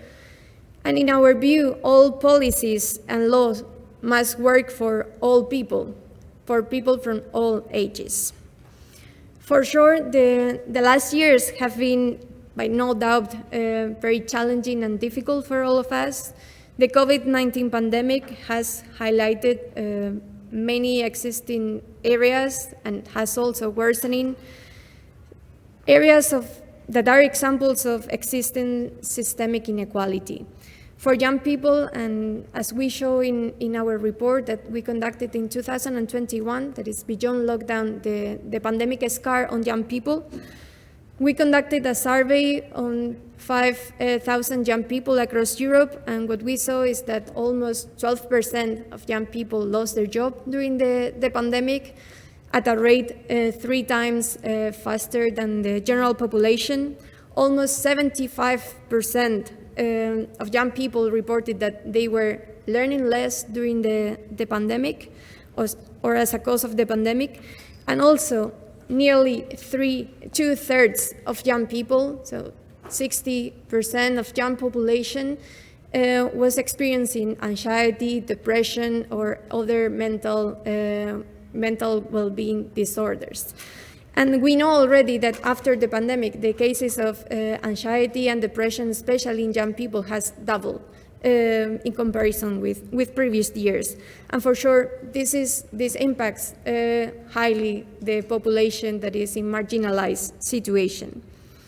I have absolutely no doubt that this data actually resonate for all of you that are working with older population. I'm pretty sure these are also the experiences that older people are facing regarding employment, regarding even education or mental health, as has been presented. And this is why we are advocating for 3 main policy demands to ensure that not young, but also not older people are left out. First, we are advocating for a right-based approach in all the policies to ensure that the life course is taken in an holistic way into consideration in all the policies. Second, we are asking for decision makers to provide sufficient spaces for meaningful participation for young people and older people, and to generate these spaces for intergenerational dialogue. And third, for policymakers, we are advocating to introduce an impact assessment on the policies, on how they impact especially young people, and how young people and older people are also accounted for and engaged in the policy making. These are actually demands that we saw in the declaration, and actually when reading the declaration that was presented today, this could have been also the conclusions of a conference tackling about young people and talking about young generations. So these recommendations, in our view, tackle this approach to have an holistic view of all the people, including younger generations as well, and recognizing them as active right holders, empowering them to take part in society and to be able to fully enjoy our rights. I will leave my intervention here, but I will be very happy to keep on the discussion with you and with all the panelists. Thank you.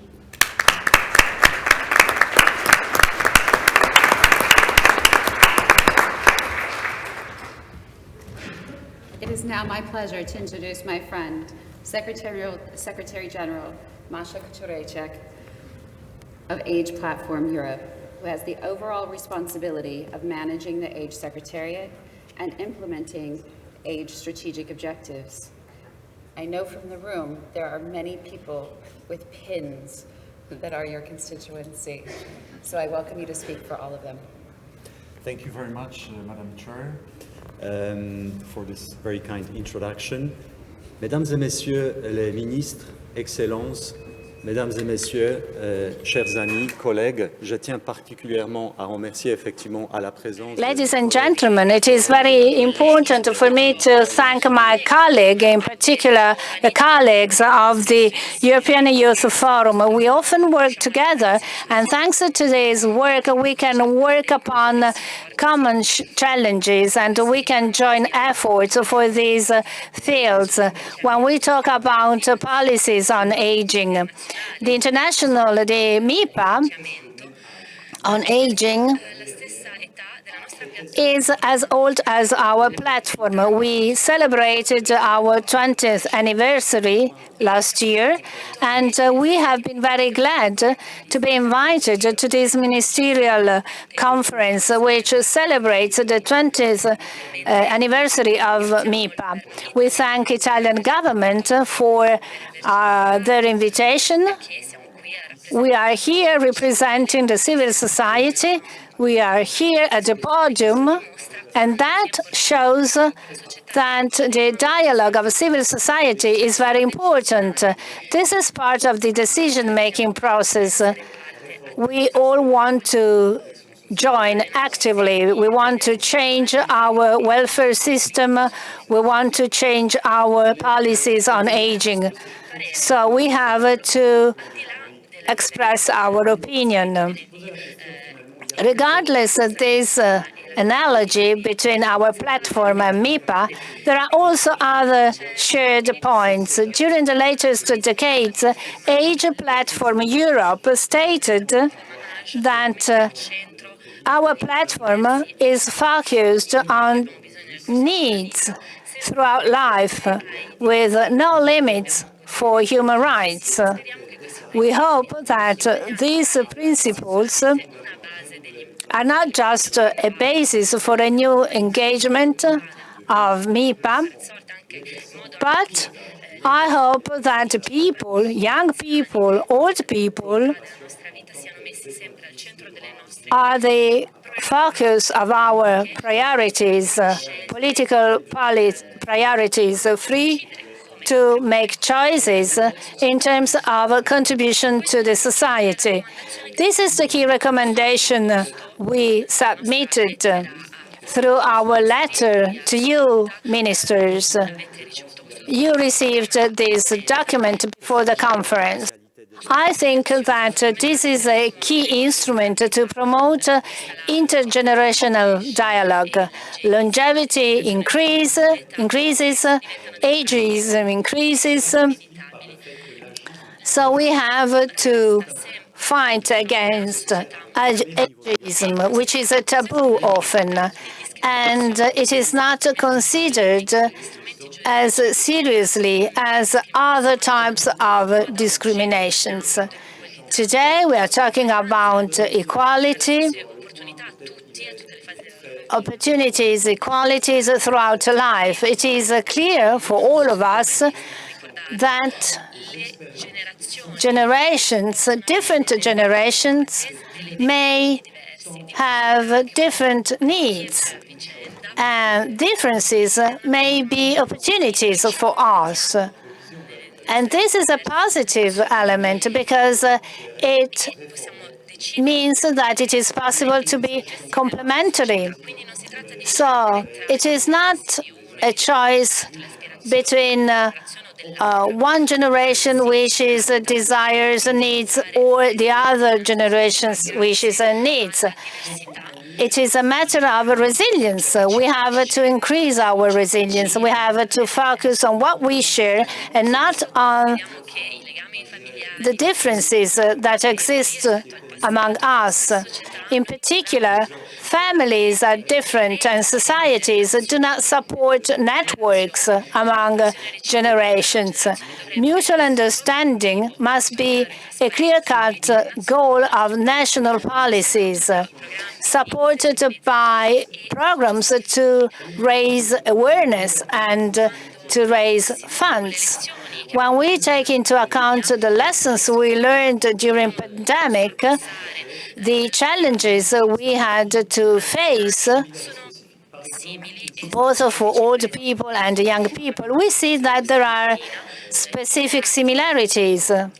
For example, this morning we heard talking about young people mental disorders, and apparently young people suffered from mental disorder more than old people. Some old people suffered from isolation, loneliness, because they had to live in care centers. They felt alone, they felt lost. So we also have to emphasize that most of young and older people were very resilient. They helped each other. Older people kept on helping remotely the family members through initiatives. There were many interesting initiatives. Let's think about nurses, nursing staff, and retired people who were immediately available to face staffing needs. But if we think about these past and difficult experiences, we realize that everything is based upon goodwill, and this is not enough, because this is not a way for us to hold older people's rights. That's why we find out that we need your will, dear policymakers. Policies have to change. Longevity is one of the key goals for humankind, both from the social and economic perspectives. So equality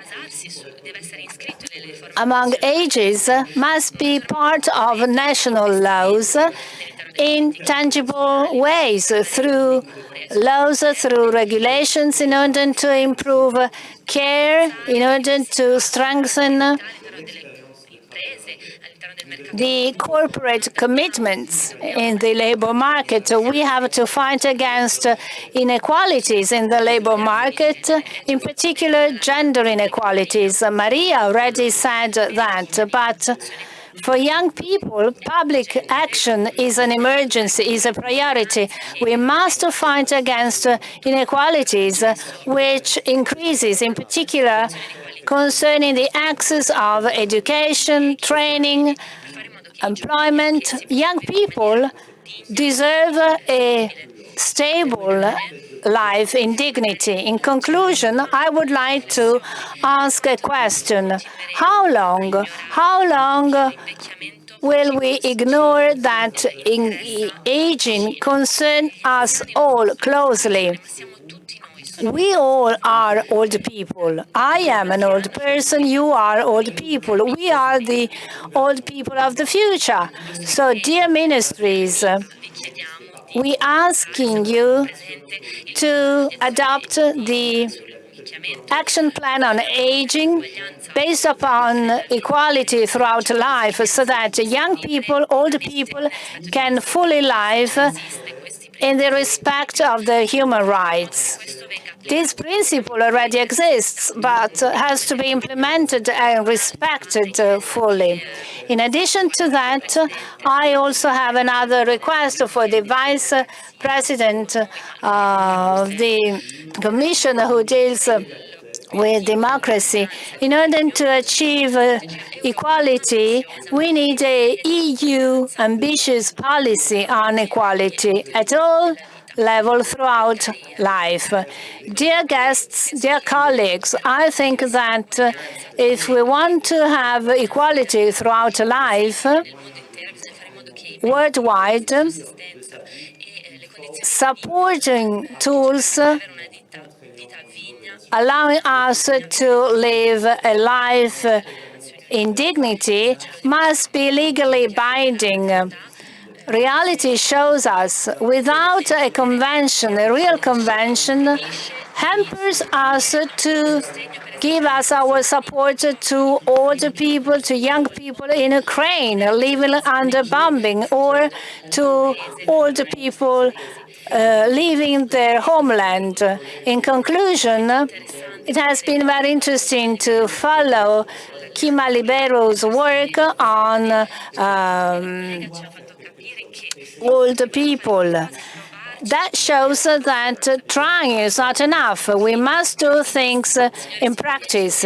Dear Minister, Excellencies, dear guests, we must be something tangible. This is the right time to do so. Thank you.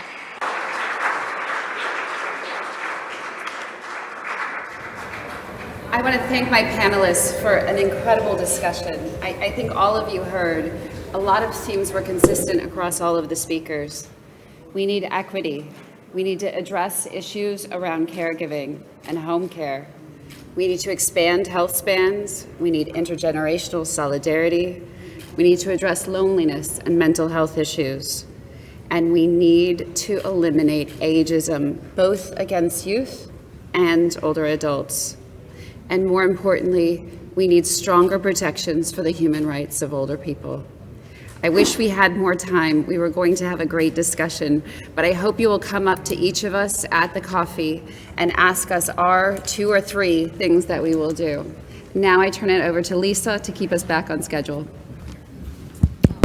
Thank you. Thank you, everyone. I have a few housekeeping announcements. As you know, we are running very late with this morning's program. And we have scheduled for now the group photo for all ministers and heads of delegations. I would like to therefore ask all heads of delegations who would like to be in the group photo to stay here. We will take it straight away now in the middle of the round table. For all others, there is now a short break until 11:45, and we will start with the ministerial roundtable at 11:45. So please come back on time, and apologies for the shortened break, but I know many will have to catch flights at the end of the day, so we try to stick as much as we can to our schedule. Thank you very much. Have a quick and good health break, and see you back in 15 minutes. Please, all for the photo, stay behind. We'll take it now.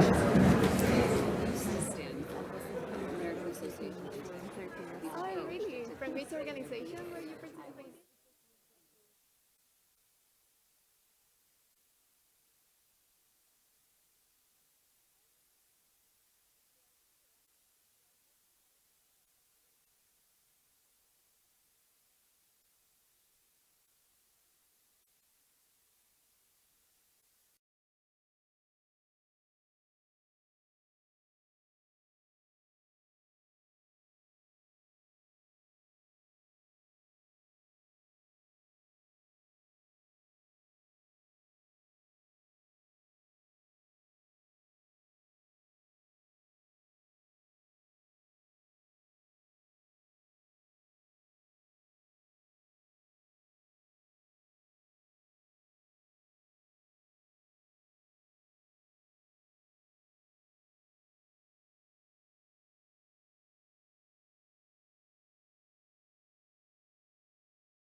A causa di impegni improvvisi e improrogabili non mi sarà possibile presenziare alle sessioni pomeridiane della conferenza e per questo mi scuso. Sarò quindi molto grata alla Ministra del Lavoro, della Solidarietà e Sicurezza Sociale del Portogallo e Vicepresidente della conferenza, Ana Mendes Godinho, se vorrà assumere successivamente la presidenza della seconda tavola rotonda ministeriale e poi della sessione plenaria pomeridiana della stessa conferenza. Ringrazio quindi in anticipo la Ministra Godinho e la Ministra Risallo per questo coordinamento a cui passo volentieri il floor.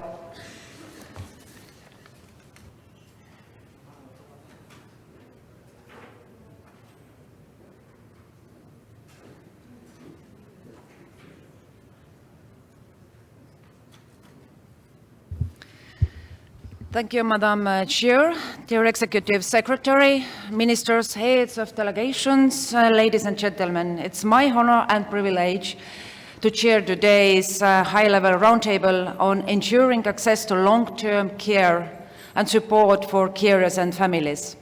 Long-term care affects almost every one of us, whether it is caring for a family member now or will we ourselves need support in the future. It is in our hands to make long-term care accessible and high quality for every person in need. Listening to each other's ideas and learning from each other's practices, as we do today at this roundtable, is a very good way to get input for our policy making. Today we have a high-level discussion about the possibilities to improve the situation of persons in need of care and their caregivers.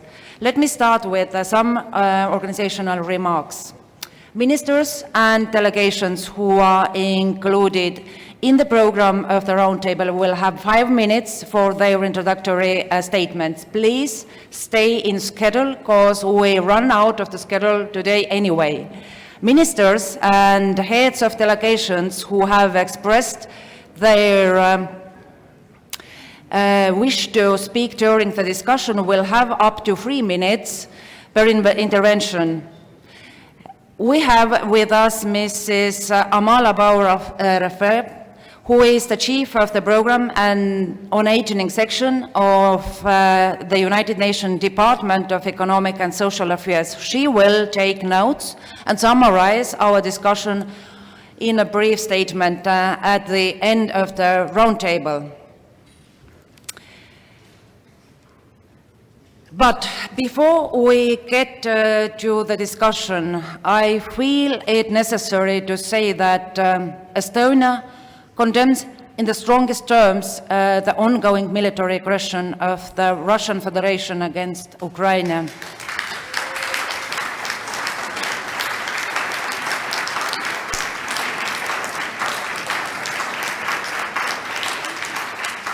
And we urge the entire international community to do so. Russia's brutal war in unprovoked attacks, including systematic violence and attacks against the civilian population, are terrifying and unacceptable.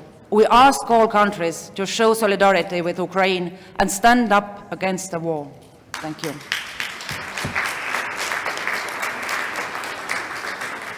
Ladies and gentlemen, please allow me to start this roundtable with insights to some challenges we face today. Our populations are decreasing and aging. The trends that indeed have impact on long-term care systems.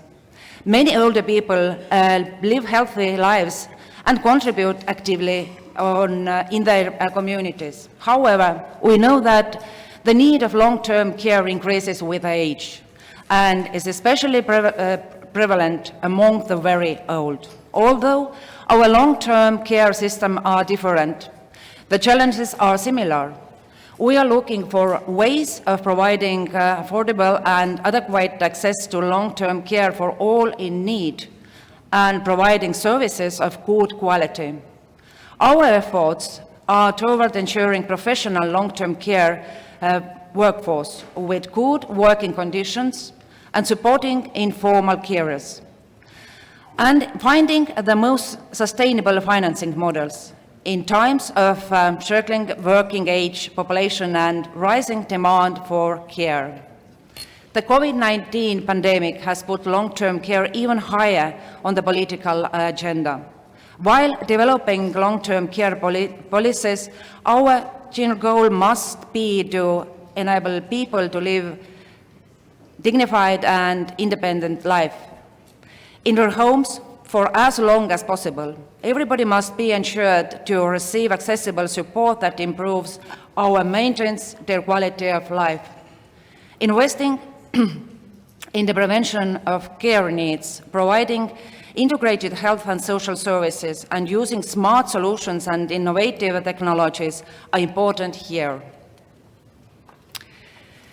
Placement to care home must remain absolutely last resort when all other measures have not been sufficient to meet the care needs. In Estonia, we have set the aim to develop community support services for older people who are no longer doing well in their homes, but whose need for assistance is not as great as the care home provides.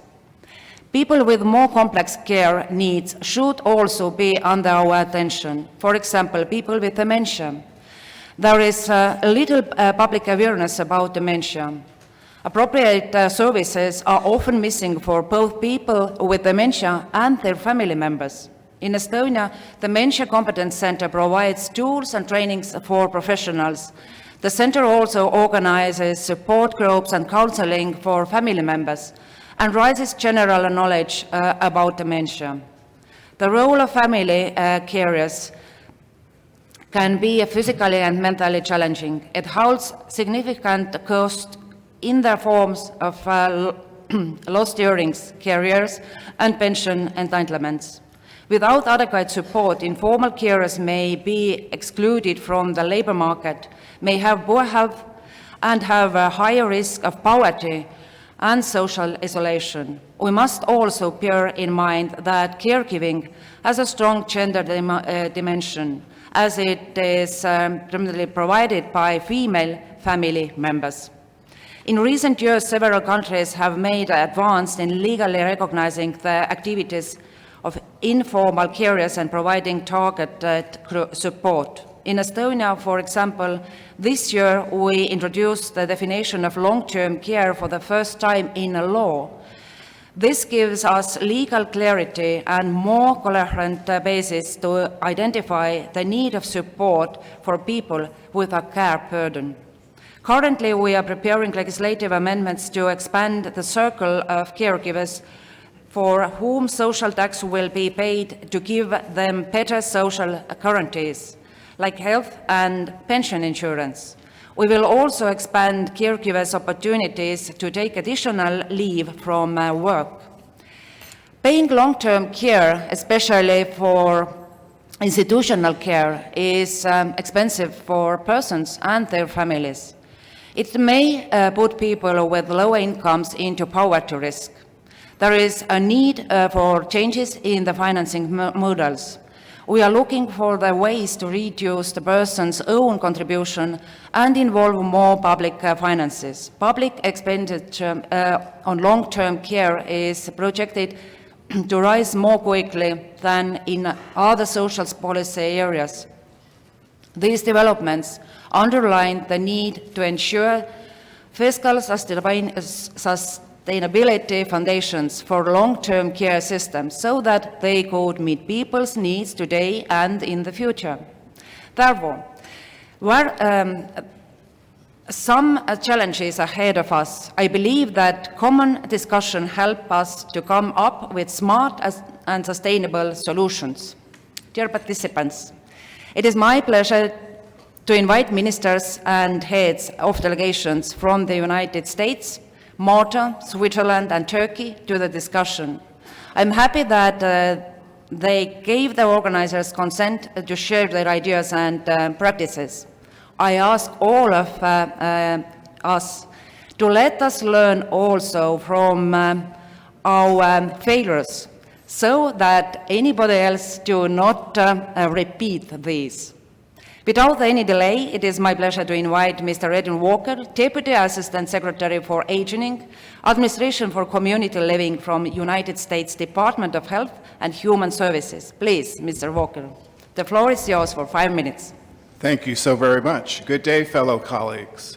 First, I want to thank the conference organizers, UNECE, and our host country, Italy, for this opportunity and your generous hospitality. Second, I must use this opportunity to reassert the full support of the United States for Ukraine and in maintaining the territorial integrity of member states, and in the context of this conference, to question the impact of the current conflict on the lives of older people. Third,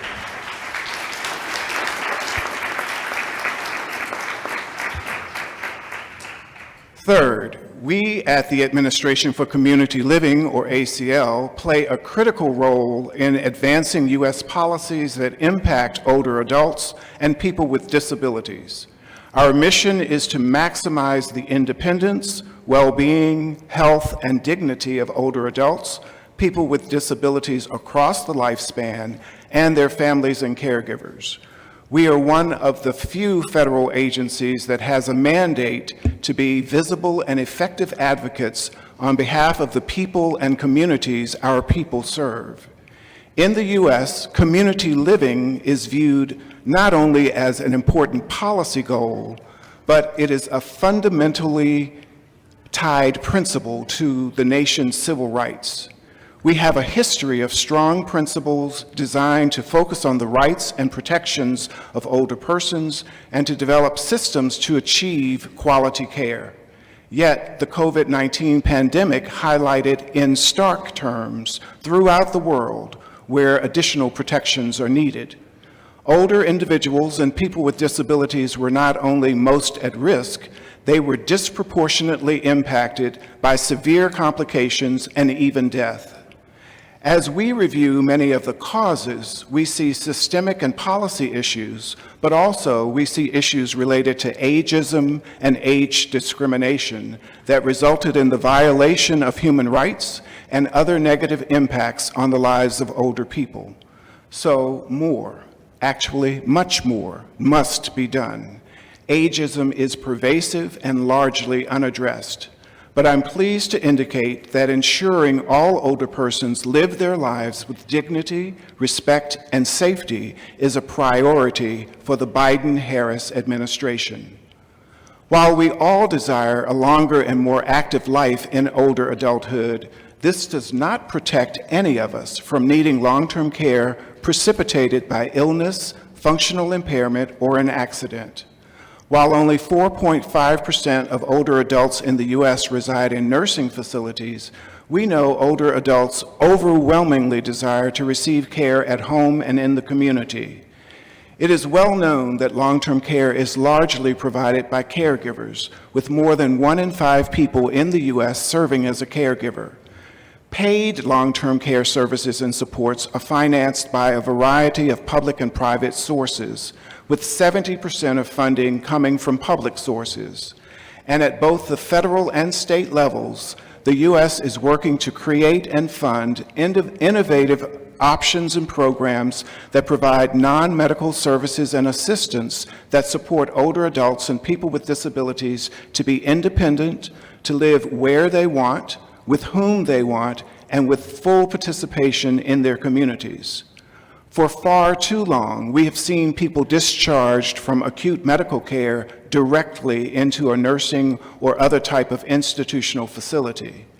Proactive efforts are now being made to interrupt this pipeline by focusing on nursing home diversions, providing person-centered assessments and care, and revising payment policies such as money follows the person to rebalance our long-term care system to be in greater alignment with people's desire to receive care at home.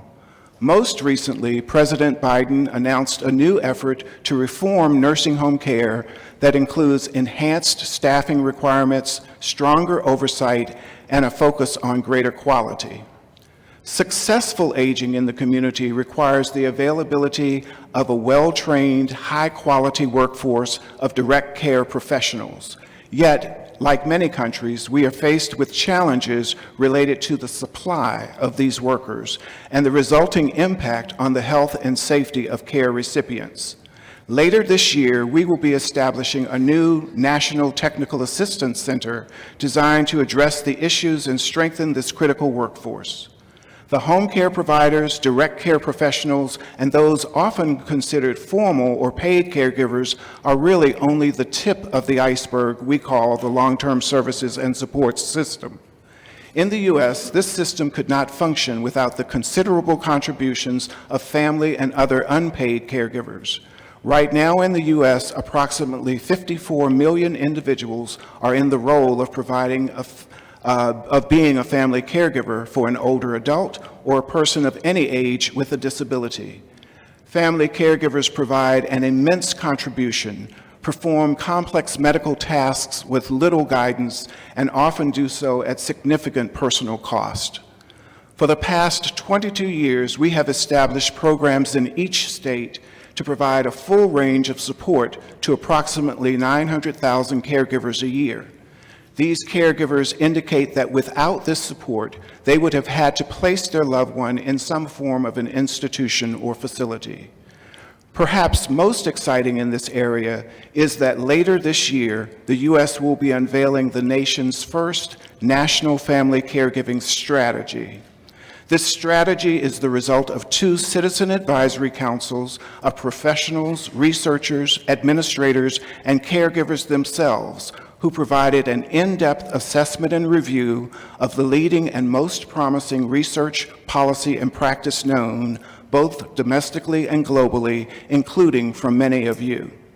When complete, this strategy will provide a roadmap for the United States to optimize caregiver support efforts, advance equity and diversity, and ensure that all efforts to uplift caregivers are person and family-centered, trauma-informed, and culturally sensitive.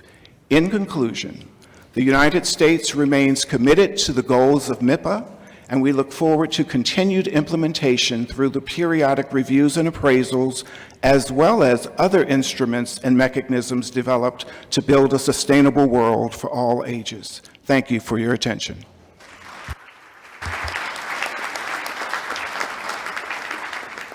Thank you, Mr. Walker, and thank you to remember us that the need of long-term care can face us accidentally by illness or accident. So this is a possibility for all of us, which means that society and individuals has to prepare for that. Now let's move to Europe. Mr. Joeten Abella, Minister of Active Aging of Malta, please. Thank you, Madam Vice Chair. Dear colleagues, Malta has always been at the forefront of international aging policy and healthy aging development. Back in 1968, it was the first country to highlight the need of a United Nations-led global action plan to meet the challenges of an emerging global aging population. Malta places at the very top in the Healthy Life Expectancy League. As documented in the National Strategic Policy for Active Aging, Malta's policy on active aging follows a bottom-up approach via a range of innovative community care services which ensure that frail older persons age in place and as long as possible. Services include night shelters to allay loneliness and prevent carer burnout, the handyman service, and our sterling live-in carer service. This provides financial support to older persons who employ a full-time carer.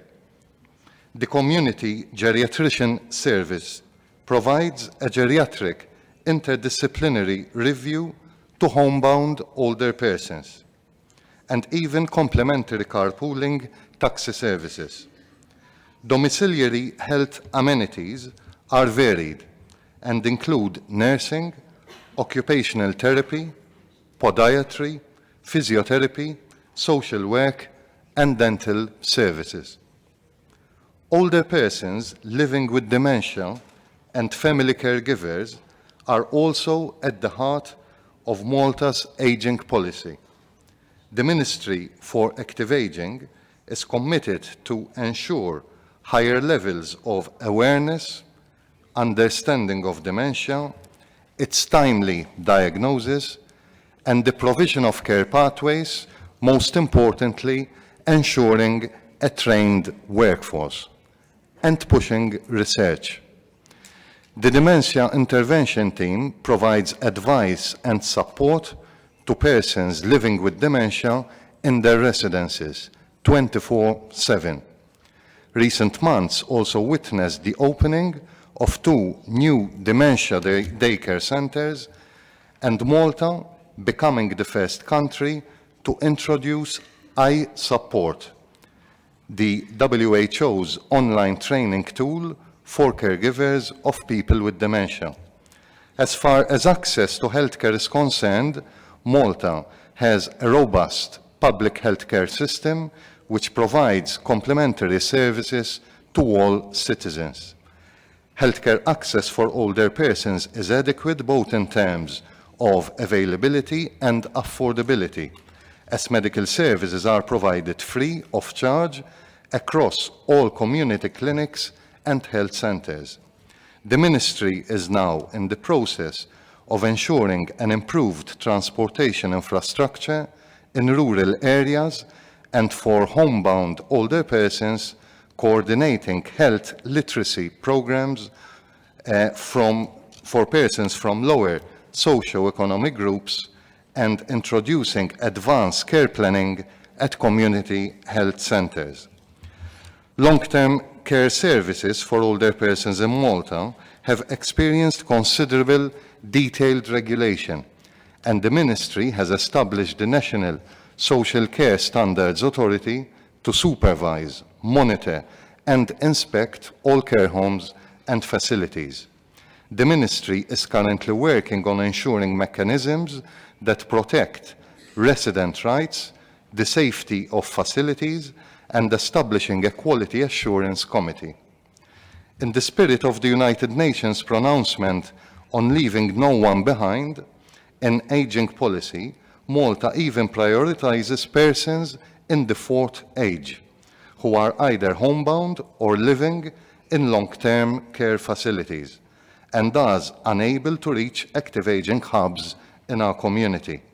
Young old persons with early onset frailty, as well as old persons with complex mobility and cognitive challenges, still harbor a need to engage in meaningful activities.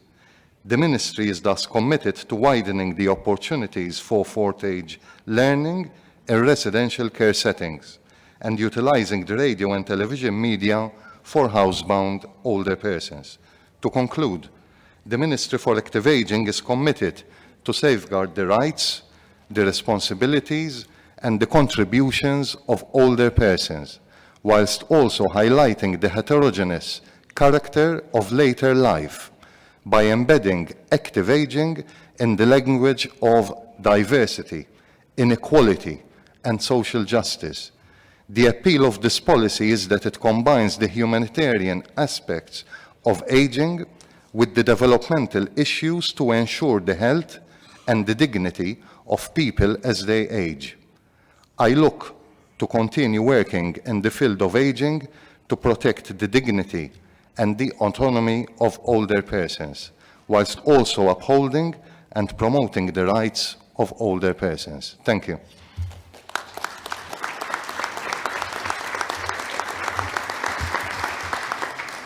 Thank you, Mr. Abela.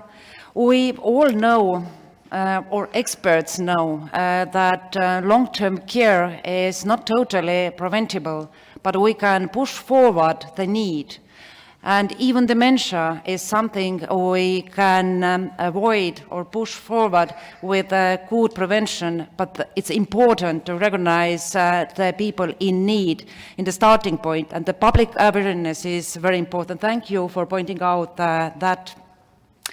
So our next speaker from Switzerland is Ms. Nathalie Portelot, Minister of the Canton of Jura and President of the Swiss Conference of Cantonal Ministers of Social Affairs. Please, Mrs. Portelot, next 5 minutes is yours. Excellences, Mesdames et Messieurs, en vos qualités et titres respectifs. À l'instar des pays industrialisés, la Suisse est un pays qui vieillit. As other industrialized countries, Switzerland is aging. Those over 65 represent 19%. The over 80 are 50%, and young people are still less and less. The economic growth, the social welfare and conditions of life are improved, but there are still poverty and inequalities which are related to population aging. The average situation of retired persons during the latest decades tend to be more and more difficult for women in particular. Today, baby boomers are ready for retirement. Demographic change implies needs for our social prevention and health system. In Switzerland, we have a system to guarantee a minimum income for retired people. The intergenerational contract is our pillar for social prevention for aged people. And there is a redistribution for women in particular. Thanks to that, it was possible to mitigate the burden for families, in particular whenever it comes for support for families who care old people. In addition to that, senior citizens are able to be more independent. And that is why intergenerational relationships are pretty good. Within families, there is still the intergenerational support and cooperation. Grandparents look after children, and they also support financially the youngest members of the families. Care is also based upon intergenerational exchanges. Care within families is often on an informal and not paid basis, in particular by women. That has negative impacts on women's working lives and retirement. Often women stop working in order to care about an older member of the family, and that has an impact on their incomes, working future and retirement, and also on social charges. Switzerland started to tackle with this issue related to family caregivers by implementing some facilities within the Swiss prevention plan for retired people.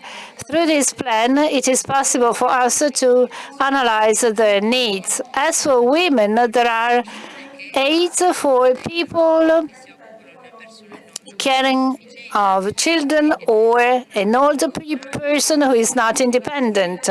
We also have other important measures for the second pillars in cases of divorces. The access to social welfare also implies a support for low-income people.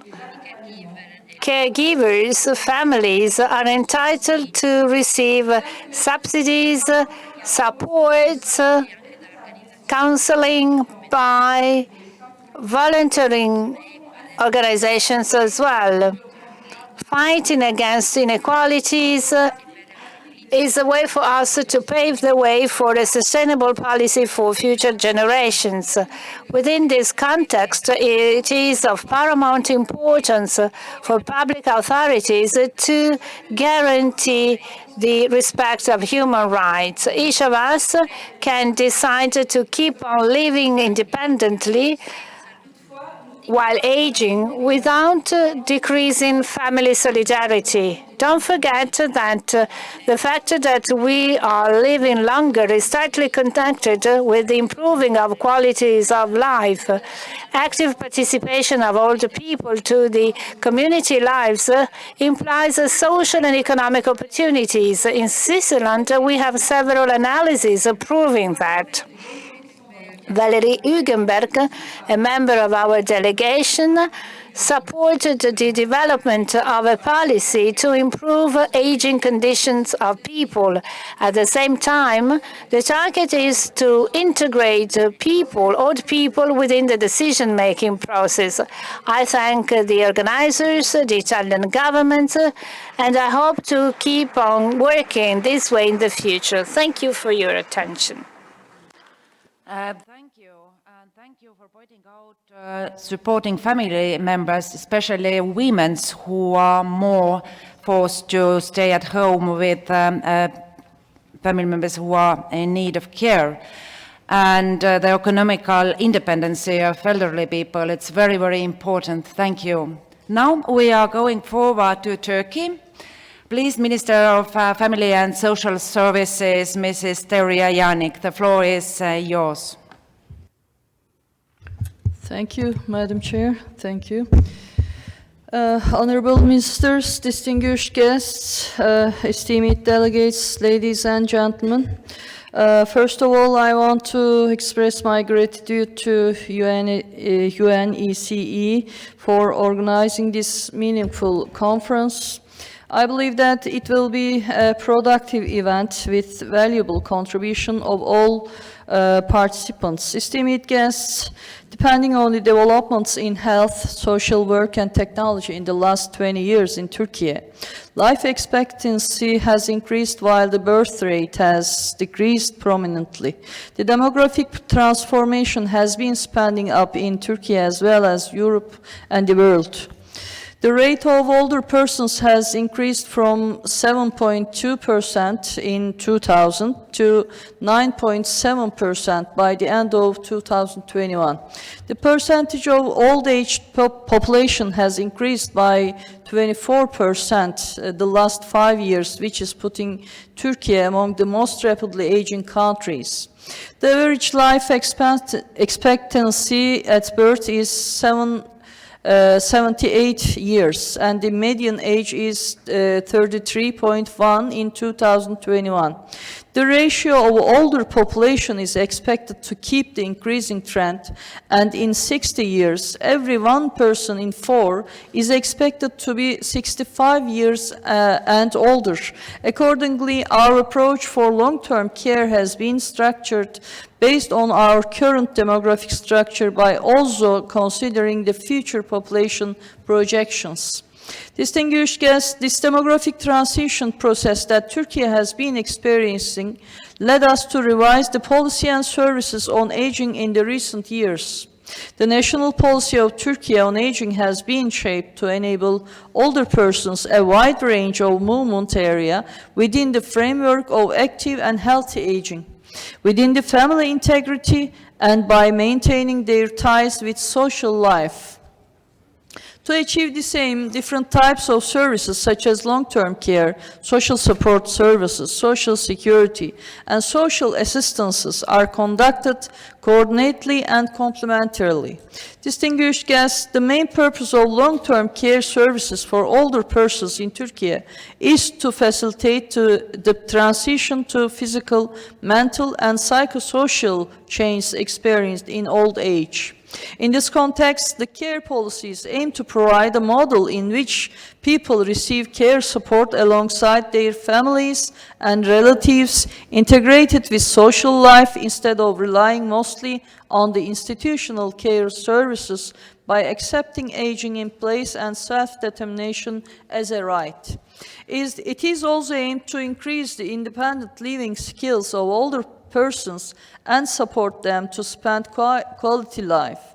This understanding of psychosocial and care support services does not only include older persons, but also applies to their caregivers and family members. Our care policies consider the older persons and their environment as a whole. Nearly half of the older persons benefit from long-term care services, free of charge, and the other half with a partial fee based on their income. Care services for older persons in Turkey are not planned according to demand, but according to supply and rights-based, taking into account regional density. Distinguished participants, temporary and guest care services are also offered free of charge to older persons if their families or caregivers are temporarily unable to care for them. They can receive care from long-term care facilities for up to 45 days a year. As long as they receive services in these facilities, all of their needs are met by the care institution. Quality standards for care services were developed to improve the quality in long-term care systems. Standards have been prepared with a rights-based and person-centered approach by considering the privacy and safety of older persons, the satisfaction of the care receiver and caregiver. There are also a number of practices to promote the older person's autonomy and the participation in the society, including the social relationship with their family and friends.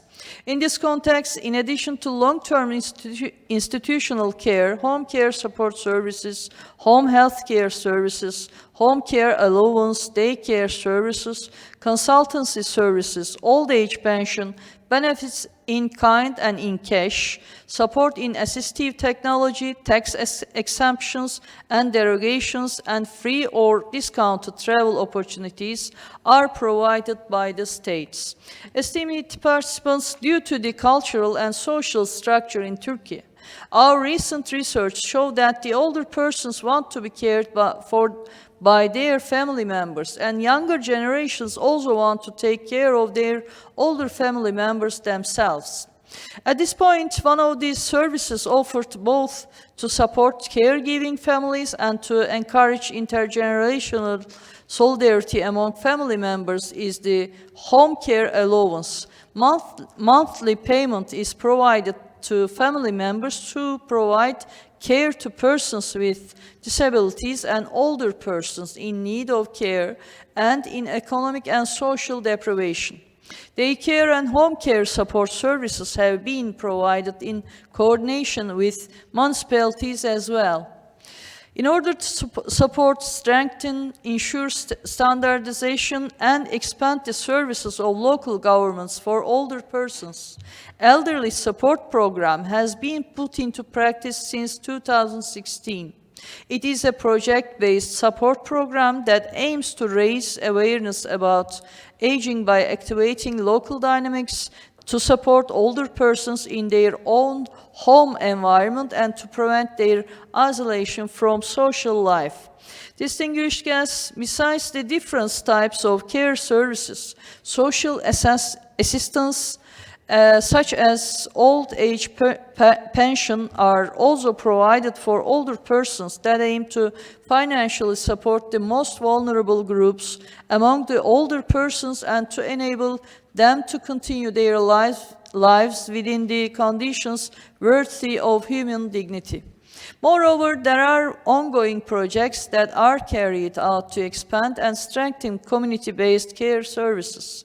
Within this context, two projects are conducted, namely, improving daycare and home care services for the elderly project and increase accessibility of the social services by the most vulnerable segments of Turkish citizens and persons under temporary protection and persons under international protection project.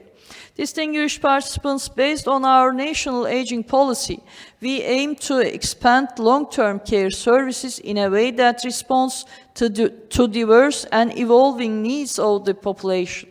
While doing this, we attach great importance to the life cycle approach to consider both societal and individual aging simultaneously and to evaluate older person not only as an individual, but also as a whole with their backgrounds, their capacities, and environments. Before I conclude my speech, I would like to thank all the organizers, participants. I greet you all with my deepest respect. Thank you.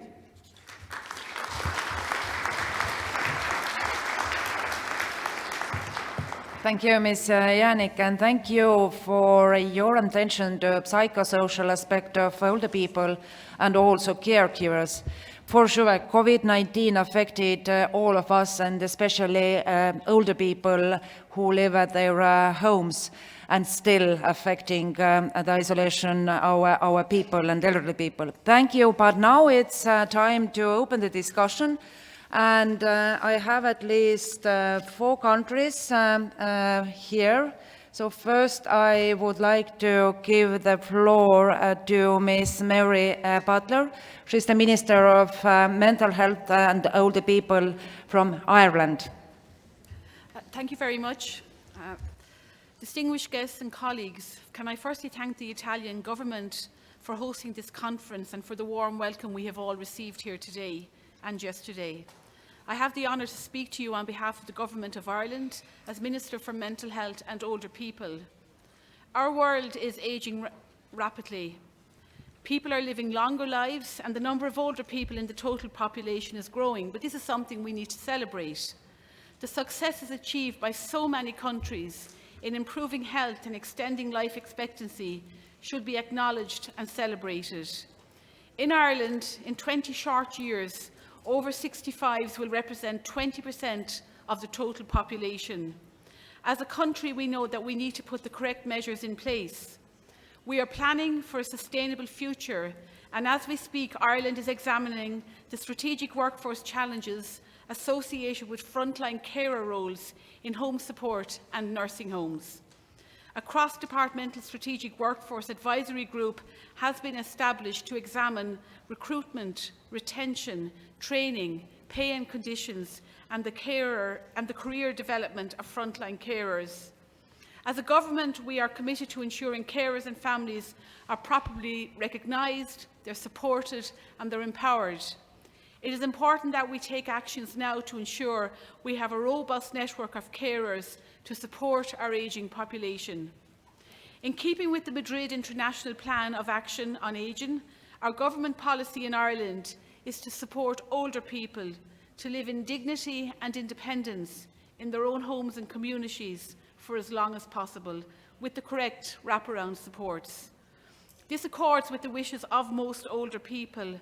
However, there will always be some people who require long-term residential care, and it is vital that residential care is available for those that need it as close to home as possible.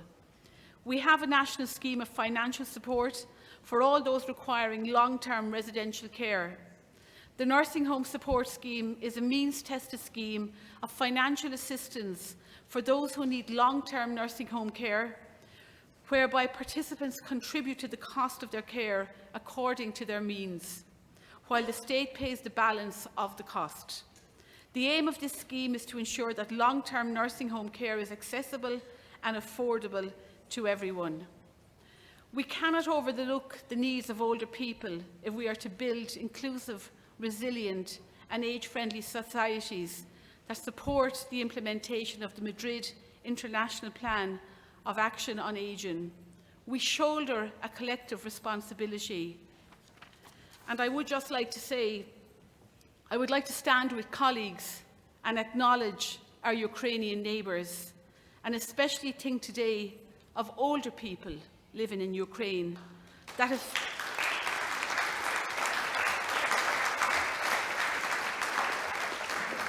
older people living in Ukraine that have seen their lives destroyed, their families torn apart due to an immoral and an unjust war, and we stand with you today. Garv Mahagut.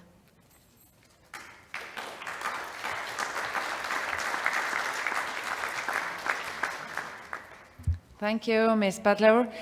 I I kindly remind you that limit your intervention is 3 minutes, please. Try to keep in schedule.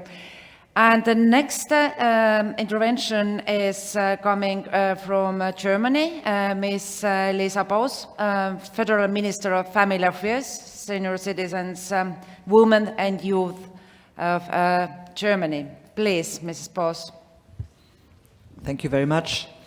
This roundtable puts the spotlight on a topic which is pivotal for Germany. How can we ensure high-quality, accessible long-term care, and how can we improve support for family members providing informal care, which constitutes the central pillar of caring for those in need? When COVID-19 started, we put special legal regulations in place to buffer acute needs. This means family members providing informal care continue to profit from flexible care time and family care time arrangements. This includes the right to stay absent from work up to 20 workdays in an emergency care situation caused by COVID-19. During this time, the so-called Pflegeunterstützungsgeld is granted to substitute lost income. However, this cannot be enough. The COVID-19 pandemic has clearly demonstrated that caring relatives fulfill an extremely important role within the family, but also for society as a whole. In most cases, we are talking about women, as I mentioned before, who often take care of children at the same time. But now I want to put a special focus on something additional. In my country, also 479,000 children and youth take care of chronically ill relatives or those in need of long-term care. So children and youth, 479,000. Long-term care takes time, takes energy, and needs money. And thus in November 2021, the new government has agreed in the coalition treaty to further develop regulations on care time and family care time. This aims at granting more sovereignty of time for informal caregivers and introducing a substitute for lost income due to care provision. To conclude, let me elaborate shortly on a tiny but important project called Pausentaste, aiming at providing counseling and information for young carers. Many of the young carers do not see themselves as care providers. They consider it as their normal task to take care of family members in need. However, often they are overburdened, leading to negative mental, social, and educational impacts. Pausentaste helps young carers to take a break, to reflect, to accept support, and to talk about their situation, also anonymously. Even if the offer primarily targets young carers, it is open to and aims at teachers, outpatient care services, social services in schools, hospitals, and youth organizations, as well as the general public. Starting in 2021, this project Pausentaste has a special eye on caring university students and young adults in vocational training. Thank you very much.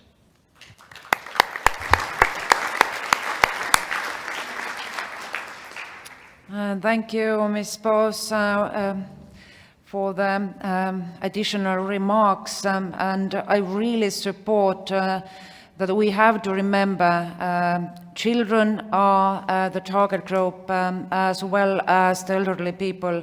And we do have, all our countries have children who are in need of long-term care. So we have to integrate services from very various sections to make the life worth for them. So we are going forward, and the next speaker is coming from Spain. Please, Mr. Luis Alberto Barriga Martin, General Director of IMSERSO. Thank you. Thank you. First, I want to thank the United Nations for the preparation of this conference and to the Italian government for hosting the event. I also want to express our recognition to the Standing Working Group of Aging and to the Population Unit for the work done. 20 years after the Madrid International Plan of Action, we meet here to renovate our commitment to build more inclusive, accessible, sustainable, age-friendly, and person-centered care systems. In Spain, LTC is regulated by a law approved in 2006, which was a milestone in the public action. It structured the system for autonomy and attention to dependency. Today, we're working towards a profound transformation in care policy. The person-centered attention, community-based services, the support for families, dignity of care, and the full respect for each person's life project are guiding the Spanish roadmap. For this transformations process, we have a twofold approach. An immediate shock plan for dependency to solve the most urgent problems and a medium-term global strategy to make structural changes. The dependency shock plan was approved in January 2021. I would like to mention its main lines of action and the results already achieved. First, increasing economical investment. The budget allocated by the central government for dependency was doubled in the last 2 years. This amount, together with the regional investment, makes a total of more than 10.5 billion euros for 2022. Second, to improve access by reducing the waiting list. So far, we have already reduced 12% the people waiting to be evaluated and the number of people waiting to receive care in another 17%. Today, 100,000 more people are receiving services than a year ago. But still, we have work to do to simplify access to social services. Third, to improve services with a new accreditation and quality framework, which has been designed and debated with all the stakeholders and regional administrations and will be, I hope, approved shortly. And fourth, to improve working conditions. We are working to increase ratios and promote training and capacities, as well as quality of the employment in the care sector. Besides the shock plan, we are working on a mid-term strategy to strengthen the community care and support systems, so LTC facilities are not the main nor unique option for people that need care. Among its lines of action, we can highlight the reform of the structure of long-term care centers, as well as how care is provided. We want to change architecture as well as mindset. The promotion of better and more coordinated community services aimed at the permanence of people in their environment, at home if they so decide. And to improve the coordination between social and health services to guarantee health care to all people in all situations, in all ages. And all this is strongly supported and boosted by the component 22 of the Spanish plan of the Next Generation European funds, which addresses specifically the improvement of the care system. These are some of the challenges that Spain has ahead, and most of them are shared by the rest of the countries, as we have heard. The declaration that is going to be approved today considers our challenges and defines lines of action to face them. We trust that this declaration will be once more a stimulus to improve our public policies on aging. Thank you.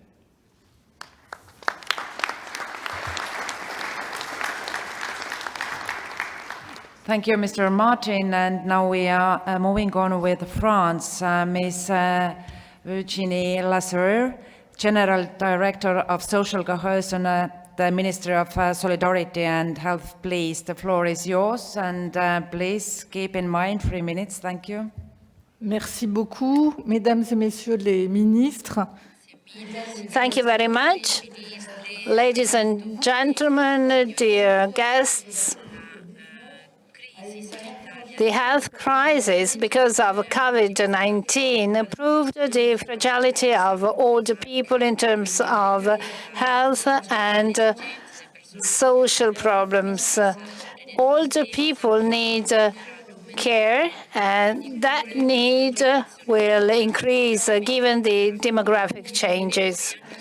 In addition to that, the long-term care should be a priority. In France, we have several initiatives. I'm going to summarize in 4 points. First of all, we want to facilitate the access to care for older people. Costs increase, and older people encounter great difficulties. In France, we established a 5th unit for social protection. This is a system allowing to prevent social risks related to aging, such as pathologies, labor accidents, and other risks, such as the loss of autonomy, which is considered as an element we have to take measures upon to support people so that each and any citizen can make a decision to be followed and to benefit from the social prevention and from the care. And also to hamper the loss of autonomy. We set up a plan to reduce the risk of falling down for older people. We want to implement real initiatives. For example, we want to develop sporting activities for older people. We want to reduce the use of drugs. We want to reduce the use of psychotropics because we want people to stay at home as long as possible. We want to help them to make the choices freely. We also developed some financial aids in order to help older people to pay their rents, for example, so that they can stay at home. We developed some remote medicine, remote medical aid. We developed a multi-sectorial, multidisciplinary system to help people as for their health problems. Then we have the caregiver issues, people who help older people. Caregiver needs support as well. They need support to keep on helping older people. 11 million people are qualified as care people. As you know, French law acknowledges the profile of caregivers. In France, we have several measures. In 2015, we provided a financial aid allowing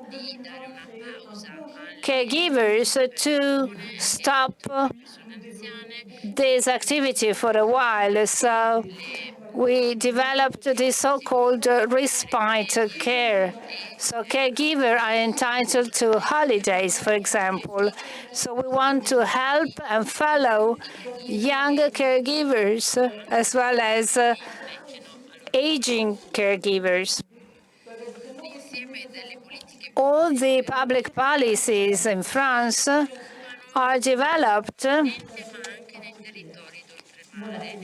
in the department as well, not only in France, despite the different situations. So in conclusion, I confirm our commitment to exchange ideas and good practices, and I hope to keep on working together through.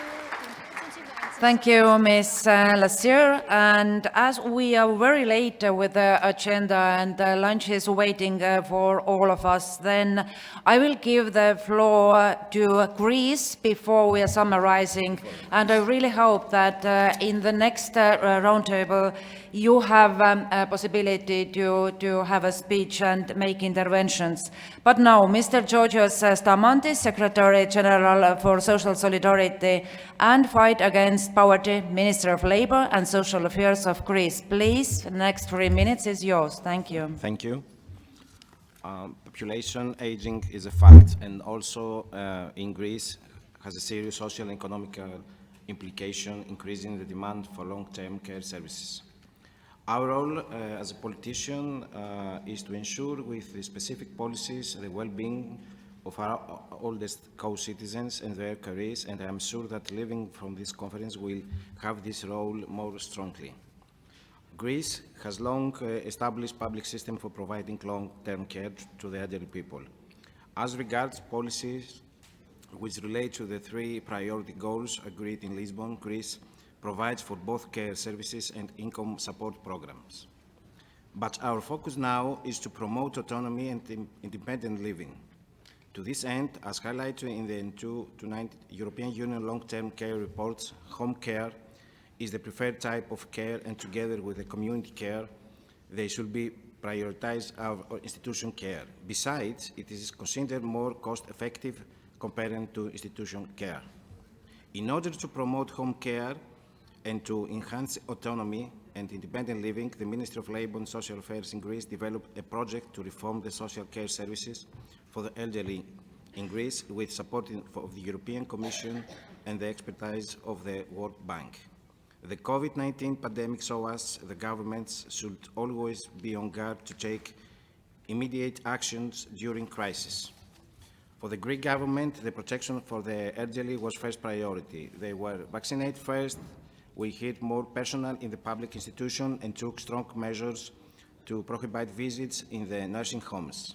Measures that have positive results in the protection of human lives. As regards the protection of older persons from abuse, after legislation drafted last October, all institutions in Greece hosting seniors have to appoint a person responsible for the protection of the elderly against abuse and to examine every complaint. Currently, we are planning for the first time the development of national strategy for acting and healthy aging. In addition, in order to safeguard aging with dignity, we have planned the following measures: digital training of seniors to improve autonomy and social inclusion, training of staff working with the elderly, prevention of social inclusion of the elderly, especially of those who face multiple discrimination. And allow me to say that, to take things a step further and say that for us it is essential to protect and fulfill enjoyment of the human rights for older persons, irrespective of their gender and the special group that they may belong. We believe that diversity of the older persons must be reflected in the action taken. For example, as regards the elderly, LGBTQI citizens, measures should be taken to promote their inclusiveness, visibility, and their equal access to health, long-term care services, employment, social and economic life in general.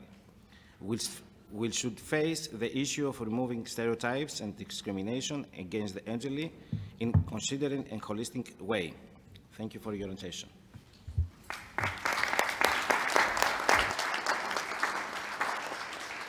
Thank you, Chris and Mr. Stamatis. Now I conclude here, and I will give the floor to Ms. Raffet to summarize the discussion.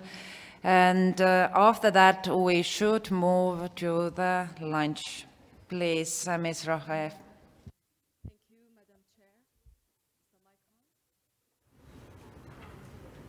Thank you, Madam Chair. As you can imagine, this has been a very rich discussion, and it's very difficult to summarize a conversation on long-term care. But with the help of my multicolored pen and a lot of flipping back and forth in the papers, I hope that I'll deliver the summary within the time frame. So I'm going to divide what I heard and what I was able to group into first an overall introduction, and then some reflections in the context of the pandemic, with some key lessons on having more resilient long-term care in the future, and I was able to pull together some recommendations towards the end. So the reality of care and support services for older persons, even within the same region, is clearly complex and diverse. From the national examples we've heard from delegations, there seems to be a wide variety of services, some based on short-term and other based on long-term plans. And they range from those provided in the community and home to institutional care, all aimed at assisting older persons and supporting their independence. Another distinguishing characteristic highlighted is the nature of the provider of long-term care and support services. We heard roles played by governments, private sector, non-governmental organizations. I would therefore assume that the sources of funding are also diverse. Clearly, there's also a range of caregivers and those delivering support services, from formal, paid and professional caregivers to family members acting in what we recognize as informal capacity, although, as we heard from testimonies yesterday shared by Sebastian during the joint forum, those family members feel nothing informal about the care that they give to older persons. I guess that the reason that we refer to it as informal is because we know that much of this care is provided by people without support services, training, or financial assistance. Also highlighted is the overlap between medical and social care, often complicated by the involvement of multiple government ministries, diverse funding, as we mentioned, and budget sources, and a wide variety of guidelines and regulations. What is clear is that the importance of a comprehensive discussion on the provision, quality, and funding of long-term care of older persons concerns not only the well-being of older persons themselves, but also the well-being of caregivers and families, and ultimately the sustainability of government healthcare and social service systems. Now, with the reflections on the pandemic, the pandemic and its unique characteristic clearly put long-term care and support services to the test. We heard that a number of new policies, emergency measures, and practices were adopted in the context of care and support services throughout the pandemic, which influenced directly older persons. We also heard evidence to show that the impact of the COVID-19 pandemic was on people who use and provide community-based care services, including home help and unpaid care. And as public health measures were in place, we would assume that many disrupted the provision of care and services directly affecting older persons and causing, as we heard, further isolation. Now, some of the key lessons that we've seen is, first of all, the active participation of older persons was highlighted. This means that older persons should have the opportunity to participate in policymaking decision and on all areas of long-term care and support services. Second of all, we heard highlighted issues related to equality and non-discrimination. COVID-19 was followed by ageist narratives visible in discriminatory practices within long-term care and support services, where chronological age was, as we all know, in many cases, the sole criteria to carry out policies with disregard to individualistic needs and or characteristics. Older persons should enjoy equal rights and not be subject to ageism or discrimination based on their age. The third key lesson relates to autonomy, freedom of choice, and control, I would add to that, with regard to long-term care and support services. The fourth is the significance of both formal and informal long-term care and support services. policies need to ensure that the significance of long-term care and support services, both formal and informal, as a fundamental human rights of older persons, is formally recognized and anchored in their national legislation. And the fifth and last key lesson I was able to capture is the need to advance home-based and community-based long-term care and support services. Measures are needed to improve the provision of long-term care, including to guarantee the right to long-term care and support at home, in the community and in institutional settings, while ensuring the rights of older persons to autonomy and independence. Older persons should be provided with support that will enable them to live their lives as they wish and not limit them in the exercise of their other human rights and fundamental freedoms. And if I may, Madam Chair, move to the last part of my summary, which is general recommendations. We know that there will be an increase in demand for long-term care and support services, both paid and unpaid. The framework for long-term care and support services, which is characterized, as we clearly heard, by the interdependence of the market, the state, the nonprofit sector, and the family, needs to be balanced through a range of interventions to ensure affordable and high-quality long-term care and support services. And this roundtable, delegations highlighted a number of, well, what I felt are good basis for recommendations to move forward. First of all, the need to ensure the right of older persons to long-term care and support services. Second of all, the need to ensure equality of access and provision of this long-term care and support services to older persons. Third of all, the need to identify sustainable sources of funding and practical support for the provision of this care. And some delegations mentioned that this has to be aligned with the people's desires and preferences. Third of all, there has to be an examination of the gender and societal impacts of reliance on informal care provisions.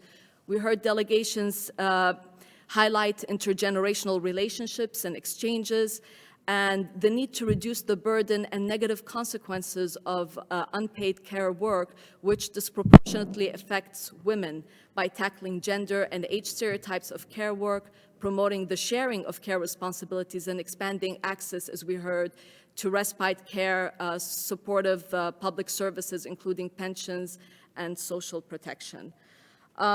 We heard for the need to consider moving towards an integration and a coordination of the social and the healthcare services to provide a continuum of care, and some of you made references to the important role of municipalities and the local government in that context. We also heard a call for ensuring the implementation and monitoring of effective regulations and standards of care and the enforcement of the rights of care workers. One moment. Which comes through recognizing and supporting both paid and unpaid long-term care work for older persons as legitimate work, with specific provisions in laws, in policies, and in strategies, which, by the way, is in line with the Sustainable Development Goal Target 5.4. We've also heard reference to what I would like to call the care economy, and to ensure that this care economy is in line with criteria for decent work, including with regards to terms and conditions of care work, wages, protection, and benefits for the care providers. And finally, Madam Chair, we heard reference to several approaches that feed into these recommendations, including support for healthy and active aging, support for a life course approach, delegates expressing support for further implementation of MIPA, support for utilizing periodic reviews and appraisal opportunities, as well as consideration of other instruments that can promote and protect the rights of older persons. I thank you for your attention.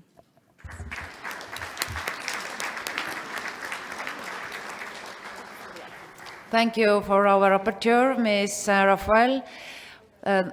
The summarizing was most professional and detailed, and only the chief of the program on aging section of the United Nations Department of Economic and Social Affairs can do so. Thank you.